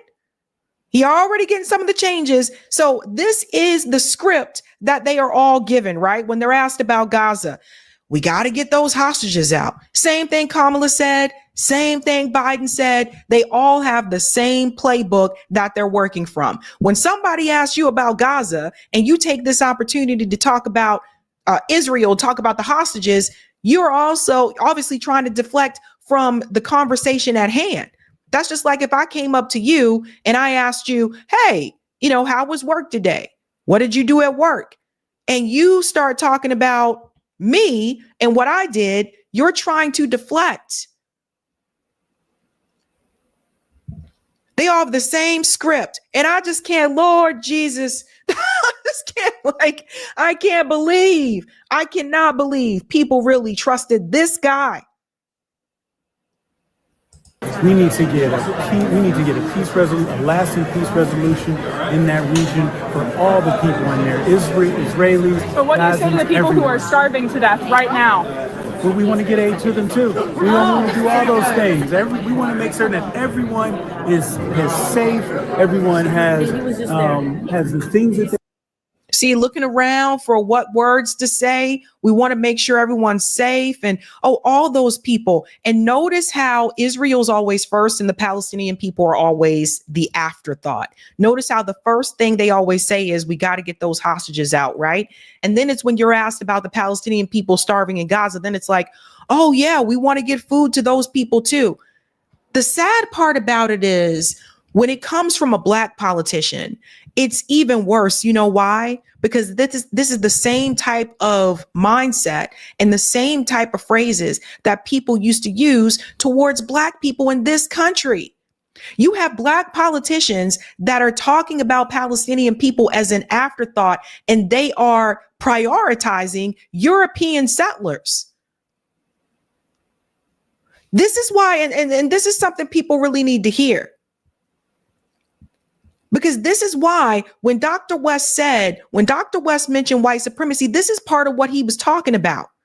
You have Black politicians that are upholding white supremacy because they are prioritizing European settlers and putting Palestinian people as an afterthought. They don't even mention the people who are starving in Gaza unless they're asked about it again. That's a problem. These are the Black faces in high places. Everyone has the things that they need, and we also want to make certain that the hostages. Will he stop taking money? Will he stop taking money from AIPAC? Yelling at me. Will he stop taking money?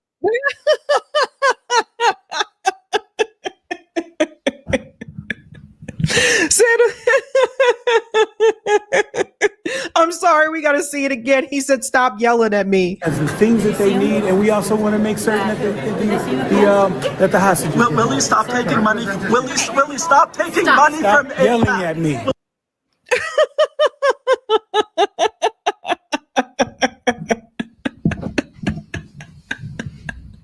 Stop yelling at me, he says. Guys, this is freaking ridiculous, fam. This is freaking ridiculous. Like, what the? He asked you a question. Will you stop taking the money from AIPAC? Now you get vicious. Will you stop taking money from AIPAC? Will you stop taking money from AIPAC, which is starving innocent Palestinian children, Congressman? Congressman, will you stop taking money from... Congressman, if you care about Palestinian children, will you stop taking money from AIPAC? Can you give us some space, please? Can you please I'm sorry. back up, please? Can you give us some If you space? care about Palestinian children, will you stop taking money from AIPAC? He and his team also started lying to Capitol Police and claimed that we assaulted him, which you can see in the video. We literally did not. And they tried to get us arrested. I understand that some people are going to watch that video and think that we're being too impolite because we're being so confrontational. But the truth is, if someone is in a position of power and there is something that they can do to stop this level of human suffering and they choose not to, especially for their own self-interest, they do not deserve politeness. Lives are at stake. It is not time to preserve the status quo. It's time to get disruptive. No, she's correct here.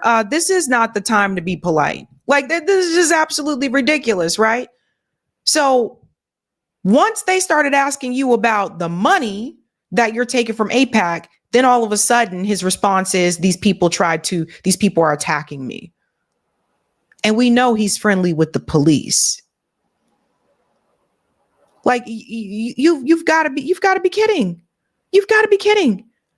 These puppets, Cory Booker, Wesley Bell, Raphael Warnock, Hakeem Jeffries, these black faces in high spaces, they make things worse for the rest of us.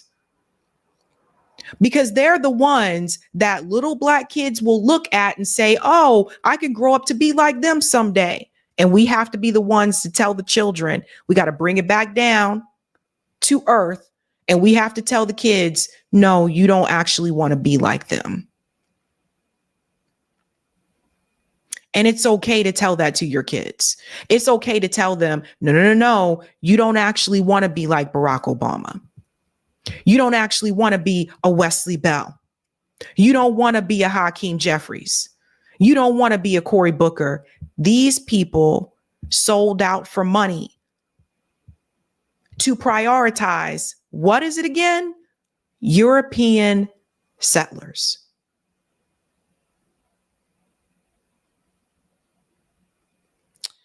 All of those things that he said about Cori Bush not being around and not being present. Now Wesley's the one who wants to not be present. Now he's the one that wants to run away. And I said it before and I say it again. If you took that money from AIPAC or Kufi or Blue Cross or United Healthcare or whatever, then stand on business and say you took it and say why. But don't take it and run away. Man up. Let's go to some of the comments here in the chat. It's a hot mess. Thank you, James, for the super chat. Trump has issued an executive order directing AG Pam Bondi and Defense Secretary Pete Hegseth to explore the use of military resources for domestic law enforcement. What I tell you guys the other night. Why do you think they decided to lift the police reform in Louisville and Minnesota? Because this is what they were ready for. This is what they were planning for. They want to militarize the police even more. Like this, it's just crazy. It's crazy. I don't know about you guys, but I do not want a police state, period. New York Varsity says, apologize to nerds. Nerds rock. This dude is trash. You're right, New York Varsity. Nerds are cool. Honey says, he is not one of us. He is paid. I live next to the Missouri state legislation. See, there you go. Aka comes in after former St. Louis County prosecutor McCullough intentionally botched Mike Brown murder case.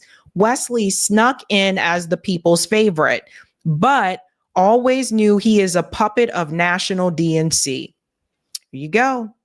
Tia says, why do we always have to be polite to these politicians, especially when they aren't doing what they are hired by the people to do? Right. Let's get that comment on Rockfin. Thank you. Thank you for the tip on Rockfin, Roger. Citizens of Missouri may can legislation as either a Missouri statute or a constitutional amendment. Missouri citizens also have the power to repeal legislation via veto referendum. I just heard Aka Ikumika said he lives in Missouri in her district. I said, get a hold of her and run what we sent her there to do and run CBIs as amendment for Missouri Public Bank worker co-op friendly policies, decodification of housing and single payer public financing of CBIs. That's a good point from Roger there, Aka. If you can get a hold of, because seriously, like,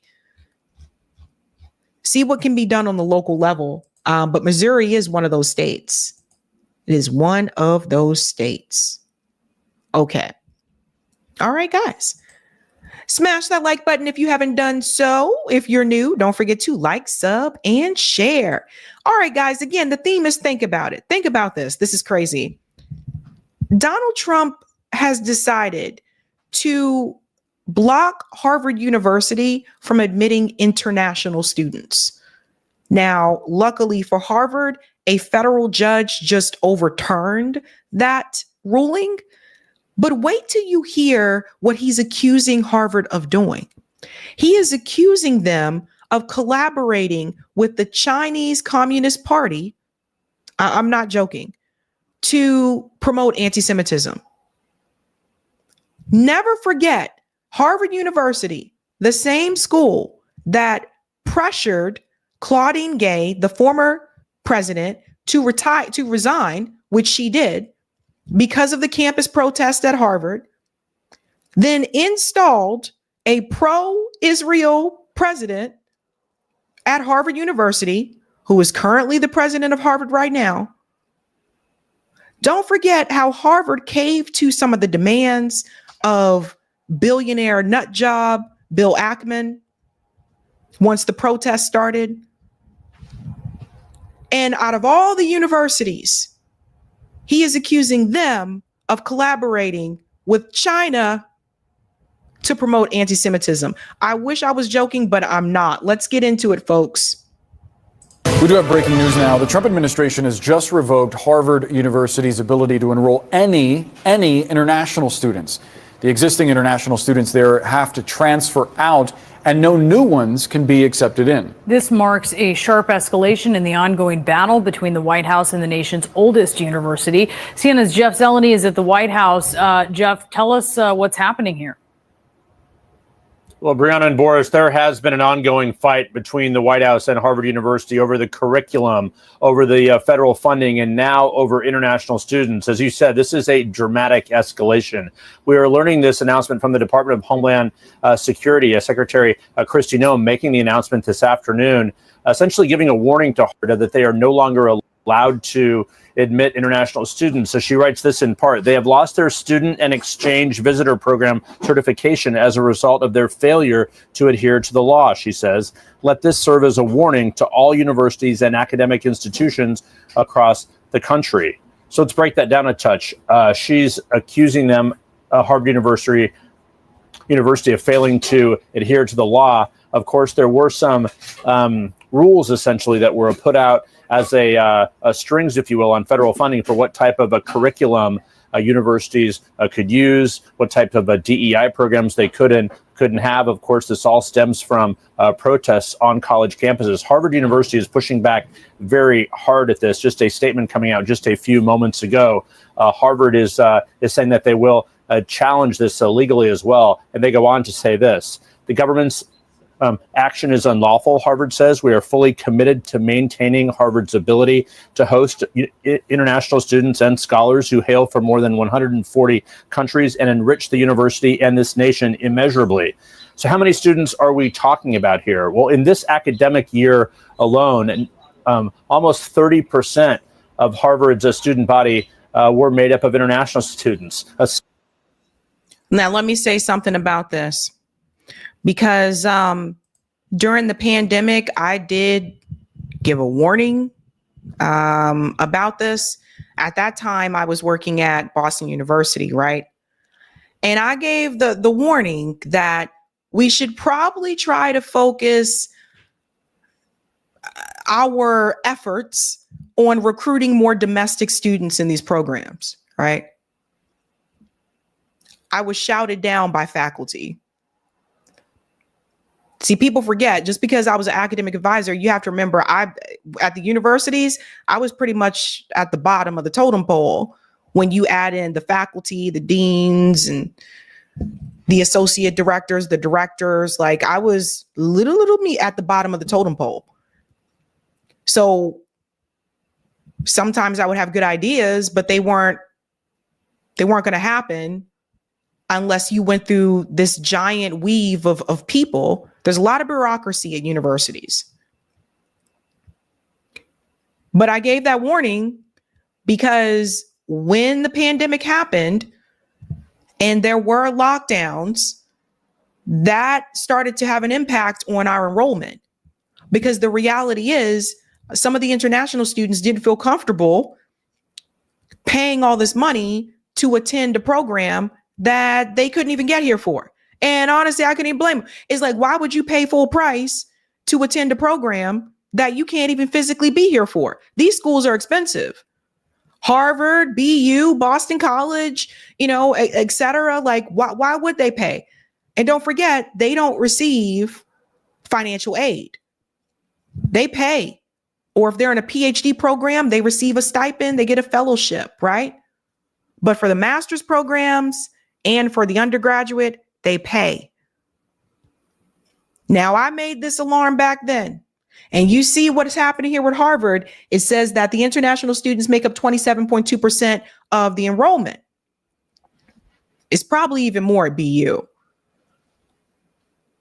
What has happened is a lot of these universities have relied on international student admission because, like I just told you, they pay.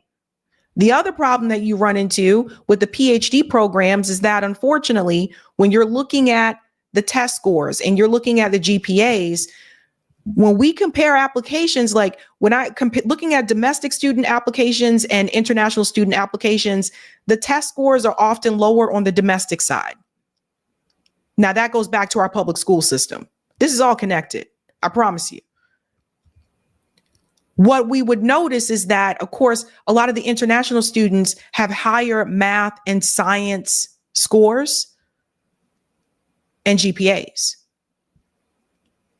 So a lot of these programs are competitive, and they're looking for people who have great GMAT scores or GRE scores. They're looking for higher scores. And when it comes to STEM, particularly in the United States, we don't compare to Korea and China, and their test score, they're way ahead of us with this. Now, I made the suggestion that these schools, you guys, we should start putting more attention and more focus on domestic students. I was basically told that they don't have the grades, they don't have the test scores. So what my thing was, look at what else they have. Look at the extracurricular activities. Did they have a part-time job?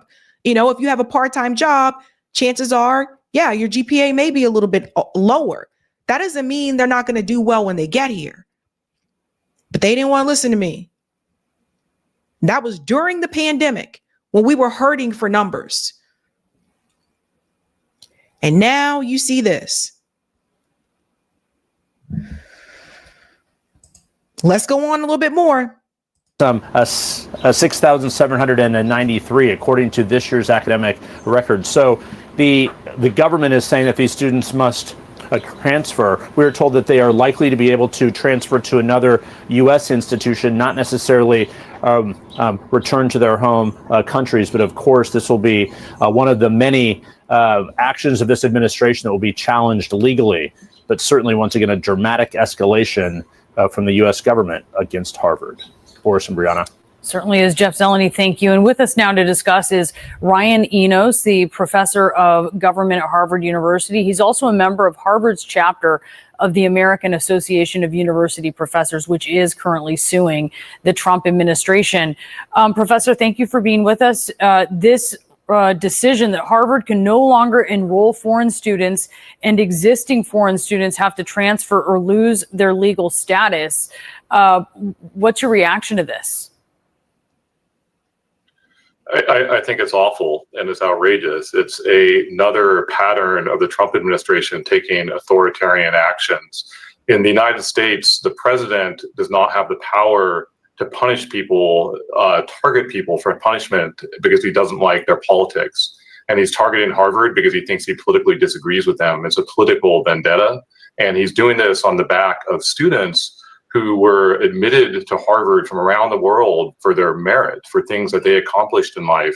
And now he's trying to punish them, to hold them hostage, essentially to try to win what he considers to be this political fight with Harvard. It's a losing situation. And the thing is this, and we've talked about this before, the reality is this is Donald Trump fighting against Harvard University because Harvard said, no, you're not going to come into our university and change our curriculum. Like they literally bent over backwards for the demands before Donald Trump got into office. They bent over backwards to the demands of Bill Ackman. Like this is the other crazy thing. Like they really did. They told Claudine Gay, listen, you probably need to resign. They bent over backwards for all of this, right? It's crazy to me. But even that's not enough. So now it's like, you got to get rid of the DEI courses. You got to get rid of the certain courses and classes that you have at the university. Donald Trump thinks he's king. The hell is this? So it's crazy. Remember what I told you about Project Esther? Project Esther, one of the things they mention is the education systems. They want to come in and change the curriculum at the schools. If they see something about in the history textbooks that they don't like, they want to come in and change it. Anything that will paint Israel in not a positive light. Now, again, none of this is America first. This is all Israel first. This really ain't about Harvard. This is about advancing the agenda of Israel. That's what this really is. We'll go on a little bit more. It's crazy to me. That's what authoritarians do. It's not done by the rule of law. Secretary Noem says the administration is holding Harvard accountable for fostering violence, anti-Semitism, and coordinating with the Chinese Communist Party on its campus. What do you say to that? I see you shaking your head.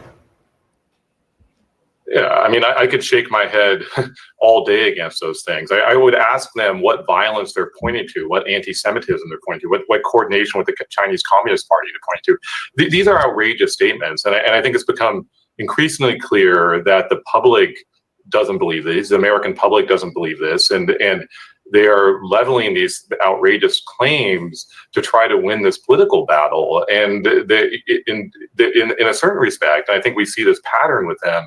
It doesn't matter whether these accusations they are making are true. They're all a pretext for this trying to punish Harvard and punish other universities as a way to bring them under their control. And as I said earlier, that is what authoritarians do. It's not the way things should be done in the United States. Some of this. So it's really crazy and really bizarre because one of the things I want to point to as well, when we talk about like in enrollment and all of this stuff, it's like Donald Trump is basically trying to teach Harvard a lesson because they said, look, we gave in to all the other demands. And now you're trying to tell us that now we can't admit international students. You don't own Harvard University. What are you doing? Who do you think you are? And this is honestly like crazy. And now here's what I want to say. You don't have to like Harvard. I got many criticism about Harvard we've talked about on the show. You ain't got to be a fan of Harvard. You ain't got to like Harvard, but you better root for them this time around. Because here's the thing. If he can come in and do that to Harvard, he can do that to any other company. Now, I say company because people look at them as schools, but these universities are a business. They make money. They're all about that money, honey. He can do this to any other company and come in and say, you better do this or else. That is a problem. But fortunately, a federal judge rejected it. Thank goodness for the federal judge. I'm just telling you. So check this out. Judge blocks Trump's administration ban on Harvard accepting international students. Ivy League school filed suit accusing White House of unconstitutional retaliation for defying its demands. A federal judge on Friday, on Friday, blocked the government from revoking Harvard University's ability to enroll foreign students just hours after the elite college sued the Trump administration over its abrupt ban the day before on enrolling foreign students. U.S. District Judge Allison Burroughs in Boston issued a temporary restraining order late on Friday morning, freezing the policy that had been abruptly imposed on the university based in nearby Cambridge, Massachusetts. So at the same time, the Trump administration has accused Columbia University of violating civil rights laws. Oh, now we care about civil rights. You can't make this up, ladies and gentlemen. While overseas governments had expressed alarm at the administration's actions against Harvard as part of its latest assault on elite higher education in the United States. So, yeah, thankfully, federal judge, struck that down. Like I said, you don't have to like Harvard. You can have many criticisms of Harvard. I've had criticisms of Harvard. They can be very hoity-toity and all that jazz. But think about it. If Harvard goes down with this particular issue, who goes down next? Let's go to some of the comments here in the chat. Corey, we can go to part 2 for type V and C. Joy says, ban foreign students, fly in South African whites as refugees. Oh my God. Margatina said, Trump really has something against Harvard. Yes. And Jelaine says, Sabrina-versity. Sabrina-versity. Interesting. Okay, let's get the comment on Rockfin. Oh my God, this is hilarious. Thank you, Stephanie. Hi, Sabby. As for Vietnam, even though we did see some of the casualties on TV, it was nothing compared to what really happened there, which was a genocide. The order from the top levels of all branches of the military was kill anything that moves. Nick Turse's book by the same title, Kill Anything That Moves, give details on that genocide. Interesting. Thank you, Stephanie. Thank you. Thank you. Okay, we have one more story for you guys. I hope you can hang with me, and then we'll dive into Memorial Day weekend. Just checking the time. Okay, this one's different. Not heavy, but I really want to pick your brain for just a second. Somebody reached out to me, and they wanted to know if I thought these two people could break the duopoly. And at first I was like, hells no. But then I thought about it and I was like, wait a minute. They probably could, right? So who am I talking about? I'm talking about Jon Stewart and Stephen A. Smith. Now I know what some of you are thinking, but ride with me because I'm going to make a point. You see, as much as it pains me to look at this, because of course, this is when their team beat us, the Celtics. Stephen A. Smith shared this on Twitter and said, 2028, Jon Stewart. And here is a video of both of them at the Knicks game. Watch this. Good job.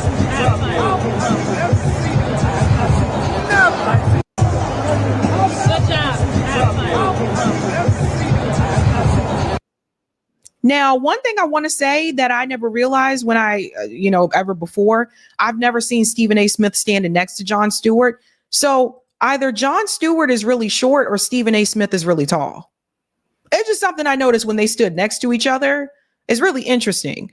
But he posed the question and someone sent it to me and they said, Sabrina, what do you think? And so I really had to dive into it. And I'm going to tell you my perspective. First of all, they're different, but that could actually work. And I'm going to explain why. Stephen A. Smith calls himself an independent, He said he's conservative on some issues, but he's liberal on the social issues. So I think he's conservative on the financial issues, but liberal on the social issues. So he's talked about that before, right? He don't really have the political experience, though. Jon Stewart is to the left of Stephen A. Smith. Now, I wouldn't call Jon Stewart like a socialist or a Marxist or anything like that, but he's to the left of Stephen A. Jon Stewart has also been effective at getting legislation passed. Both of them are big names. Both of them have the money to do this independently. Because here's what I think, and I'm going to show you a couple of things. I don't think either one of them would make it out of the Democratic primary. I don't think the DNC would select them. And that's how that works, right? I don't see that happening. But if both of them ran together as independents, I think they could actually break the duopoly. They have name recognition. They have enough money to be able to pay for the campaigning and everything. Not to put it on blast, but Stephen A. Smith makes what, like $20 million a year for ESPN? I think that's his new contract. They have the money to fund it. They have name recognition. And they're different enough that they can pull in different people. Both of them call out the Democratic Party. If you look at this one here, this is a new one from Jon Stewart. And he's making fun of a congressperson's staff, right? So he's telling a story about how a congressperson's staff asked him, what would make a successful appearance on his show, given the example of a lack of authenticity in DC. So he had the Pod Save dudes on there, but listen to what he says. It was hard to get political people on the show at that time. You'd get some written in book, but mostly it was difficult. They were nervous about it. So we would invite all the press people from senators' offices and congressional people's offices to come to the show in the afternoon, and we would do like a panel with them. I would talk to them and they would ask questions. So it was all the, whoever the press person was for this senator and the press person for this representative. And they inevitably, so my boss, I'd love to have him have a successful appearance on the Daily Show. I think that would be really helpful for my boss. What's your advice on what would make a successful appearance? And I'd go, oh, well, your boss could come on the show and tell me what they think. And then what I'll do is I'll say what I think about what they said. And then we'll talk about that. And they'd be like, so the strategy is authenticity. Yeah. And I'm like, no, it's not I'm not telling you a strategy. I'm saying just fucking talk like a person. That's it. It was hard to get political. So Jon Stewart has kind of been known, like he's been pretty vocal about the Democratic Party not being strong, not being, not meeting the moment with the people, etc. He's been pretty vocal about this. Stephen A. Smith is also known for attacking the Democratic Party so much to the point that he was called right wing. He was called a Trump supporter, etc. Now, these two people, they wouldn't be my pick, but I was asked about it, if they could actually break the duopoly. So that's the question, not whether or not I would vote for them, but whether they could be effective at breaking the duopoly. And one of the reasons why I think they could is because Jon Stewart in particular, like I said, he's to the left of Stephen A. He's spoken out in support of Gaza. I think he could be even more vocal about it, but I've seen him speak out in support of Gaza. But some of the people that he could be able to pull, maybe some of the people that had liked Bernie, or maybe just want something different, he may be able to pull some of the people that support some of the progressive policies, because he supports some of those things. Like he's criticized like student debt and all those types of things. So he could be able to pull some of those people. Stephen A. Smith, on the other hand, could pull a lot of the moderates, because like I said, in independence, he's fiscally conservative, but he is socially liberal, right? So you can see it now here. Here's Stephen A. Smith calling out the Democratic Party recently, and just to show a point. And this is why I say they would never make it. He would never make it out of the Democrat primary because he criticized them too much, for one. So the DNC would never give the nod to him. But I think if both of them ran as independents, they could possibly break the duopoly. But listen to what he said here about what the Democratic Party did about Biden. We wanted to play down what was really obvious to you, what was obvious to me, right? But we weren't in the business of doing what we could to make sure that Biden won, right? I mean, that's really what this was about. It wasn't, I don't think anybody in good faith can say, shit, I didn't know. They really put it over on me. I had no idea that Biden had any kinds of issues with his age or his stage. Correct. It's what you chose and how you dealt with people. Do you blame the party or is this about the media? I blame both. I blame both because the party went out of its way to influence the media, and the media went against its obligations to capitulate. And that's not something that we're supposed to do. Now, understand, you're a journalist. I've been a journalist, obviously, for many years and what have you. We understand when you're cultivating sources and you're cultivating relationships, nobody tells every truth that they know. We understand that. But there's one thing to gauge what's important, what is the biggest story, what are must-haves and must-dos, and what is taboo, what to avoid, what to make sure that you don't capitulate and acquiesce to. And that's not what the media on the left did. And I hate to say the media on the left as if I'm on the right, because that's not where I'm coming at it from.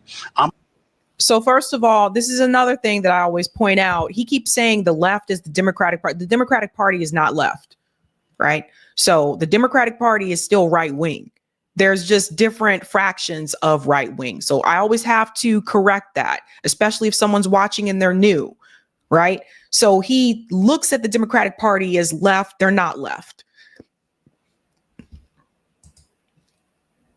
Coming at it from a perspective where there was clearly individuals in media influenced by the powers that be on the left to ensure that they said there were certain things that they were willing to say and disseminate, and there were certain things they were willing to deny, omit, suppress, etc. And when that's a reality, as it pertains to the presidency of the United States of America, that's bad in and of itself. But it's happened throughout history. I'm quite sure every administration, we can look at it. Where it really, really gets ugly is when we take into account cancel culture and how the slightest thing anybody did, the slightest agreement anybody echoed or verbalized, your job was on the line. Your career may have been on the line. That level of bullying, that fright that they tried to implement into the psyche of members of the Fourth Estate and beyond was as egregious as I have ever seen in my career. And the fact that we now learn for a fact that we're right, that we were right with what we saw, what we were seeing, it just alarms me, and it made me think about Lance Armstrong. Because remember, 7 Tour de France titles, we get all of that, right? And you were using performance-enhancing drugs and stuff like this. And you denied for many years. We got that part. But you tried to ruin lives of those who were telling the truth. You tried to destroy them. And that's why I brought up Lance Armstrong, because that's what the culture was like before the election. I agree. I think there's another tentacle off of Lance. So let's pause here for a second. So here's the thing, right? So look, we all knew that Biden was struggling. We all knew that. We could see that with our own eyes. I think the point that Stephen A is making here is that the media, how they played into it. So the title of this episode is He Distrusts the Media and the Democratic Party, right? So this is why I've said this before. He wouldn't make it out of a primary. Now, I know some people are like, well, yeah, he should run and he's entertained it and all that kind of stuff. When they say that, they mean him running in the Democratic primary and Democratic Party. And he meant Democratic Party as well. He would not get out of the primary. He's been too critical of the Democratic Party. The DNC isn't going to like that. He's been talking a lot. So there's that as well. But the question that was posed to me is that if Stephen A. Smith and Jon Stewart ran as independents, could they possibly break the duopoly? And my response to that is they probably could have a chance at doing so because they have a lot of money and they have name recognition. I wouldn't support them. They wouldn't be my candidates, but they could do it. They could possibly do it. Now, don't get me wrong. The DNC would get hit with they would come with all types of stuff to come after them, just like they did with Jill Stein, just like they did with RFK Jr. There would be a lot of attacks that would come their way. But if they were to do that, they have a chance at doing it. Now, the other thing about Jon Stewart, he has been effective on Capitol Hill at getting legislation passed. And we can't say that for some of the politicians that have been there for years. This goes back to 2022. Jon Stewart celebrates after Senate passes bill to assist veterans exposed to toxins. After a week of anger and criticism for veterans groups and advocates, including the comedian Jon Stewart, Senate Republicans finally agreed to pass a bill that expands health care and benefits to veterans exposed to toxins. So remember, he was one of the driving forces for that, right? So that is something that I think a lot of people, we can't say that about a lot of people, that he has been able to get legislation passed. Now, again, I want to reiterate this because people like to clip things and yada, yada. They would not be my candidates. Jon Stewart still has to deal with the whole Ukrainian Nazi thing, which I don't think he apologized for that, like giving a medal to a freaking Nazi. There's that. Yes, he has spoken out in support of Gaza, but I think he could be more vocal at calling out Israel, right? And what Israel is and the creation of it, etc. Stephen A. doesn't know much about that topic. And he'll be the first to tell you he's not really big on that topic, foreign policy, none of that at all. But I think that to answer that question that was given to me, yeah, they probably could, just based on name recognition. No, I think what people have to remember again is this. A lot of times people are voting based on familiarity, right? Who they're familiar with. Name recognition is the big one. This is why RFK Jr. was polling as high as he was when he first announced that he was running. There's a reason why, even though Joe Biden was the incumbent at that time, there's a reason why RFK at one point was polling at 19-20%. Now, just imagine if it wasn't a Democrat that was in the White House during that time, and just imagine if it was a Republican who was president at that time, RFK Jr. probably would have had an even higher polling. Name recognition. So if you have name recognition, yeah, it is going to be easier for you. Friend of the show, Roger Meadows, he tried to explain this to me a long time ago. Again, it's true. A lot of times people vote for who they kind of know. If they know the name, they know you as a person. Oh, okay, yeah, I know that person, and da-da-da. You would think people would vote based on policy, but I've seen this happen time and time again, where a number of people who agreed with all the policies that like Bernie was running on decided to vote for Joe Biden in the primary. People I knew personally. So I would hope that people would put policy first, but the reality is a lot of people don't. So it's an interesting question. I think it could. Now, that doesn't mean they would win, but breaking the duopoly, they could have a shot at doing that. Name recognition is a big one. Something to think about, folks. All right, guys, we are about to head into Memorial Day weekend. Let's go to the comments here, and then we will peace out. Thank you, Roger. 120. I'm sorry. My voice. 120 million, Jon Stewart net worth, 85 million, Stephen net worth. Told you they got a lot of money. Sophia said, folks who watch sports have a majority unfavorable opinion of Stephen A. Smith. That's true. That is true. That is very true. He would probably get the people that do not watch sports. He won't make it as an independent either. They have too much to lose, and the Dems and Republicans would do whatever it took to grind them to dust. Miss Ritchie, thank you. Cynthia McKinney / Thomas Massey 2028.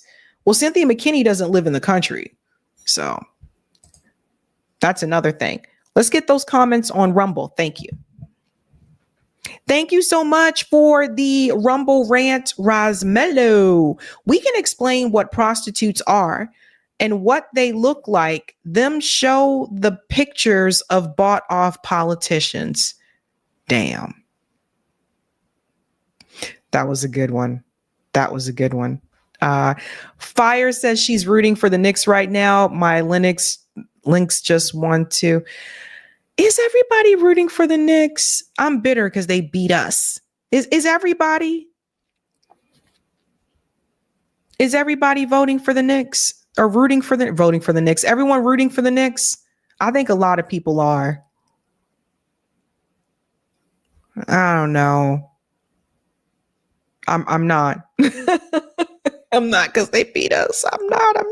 Skylar says, I just want us to stop voting off vibes and celebrity. We have to do better than this. Yeah. Unfortunately, though, people mainly vote based on familiarity. Oh,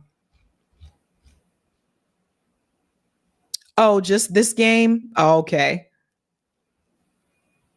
Okay. Yeah, it's interesting.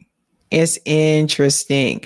All right, guys, that's it for me tonight. Please have a great Memorial Day weekend. Justin Bego's running as an independent didn't work so well for Cornell. He also didn't have the money. That's what I'm saying. Like you have to have money. Like that's just the reality. Thank you guys so much for your time. Going into Memorial Weekend with a bang. I will be live again Tuesday evening. So I hope you guys have a great weekend. And hopefully if you're up here in Massachusetts with me, hopefully, this weather will calm down before tomorrow. Have a good night. Keep up the fight.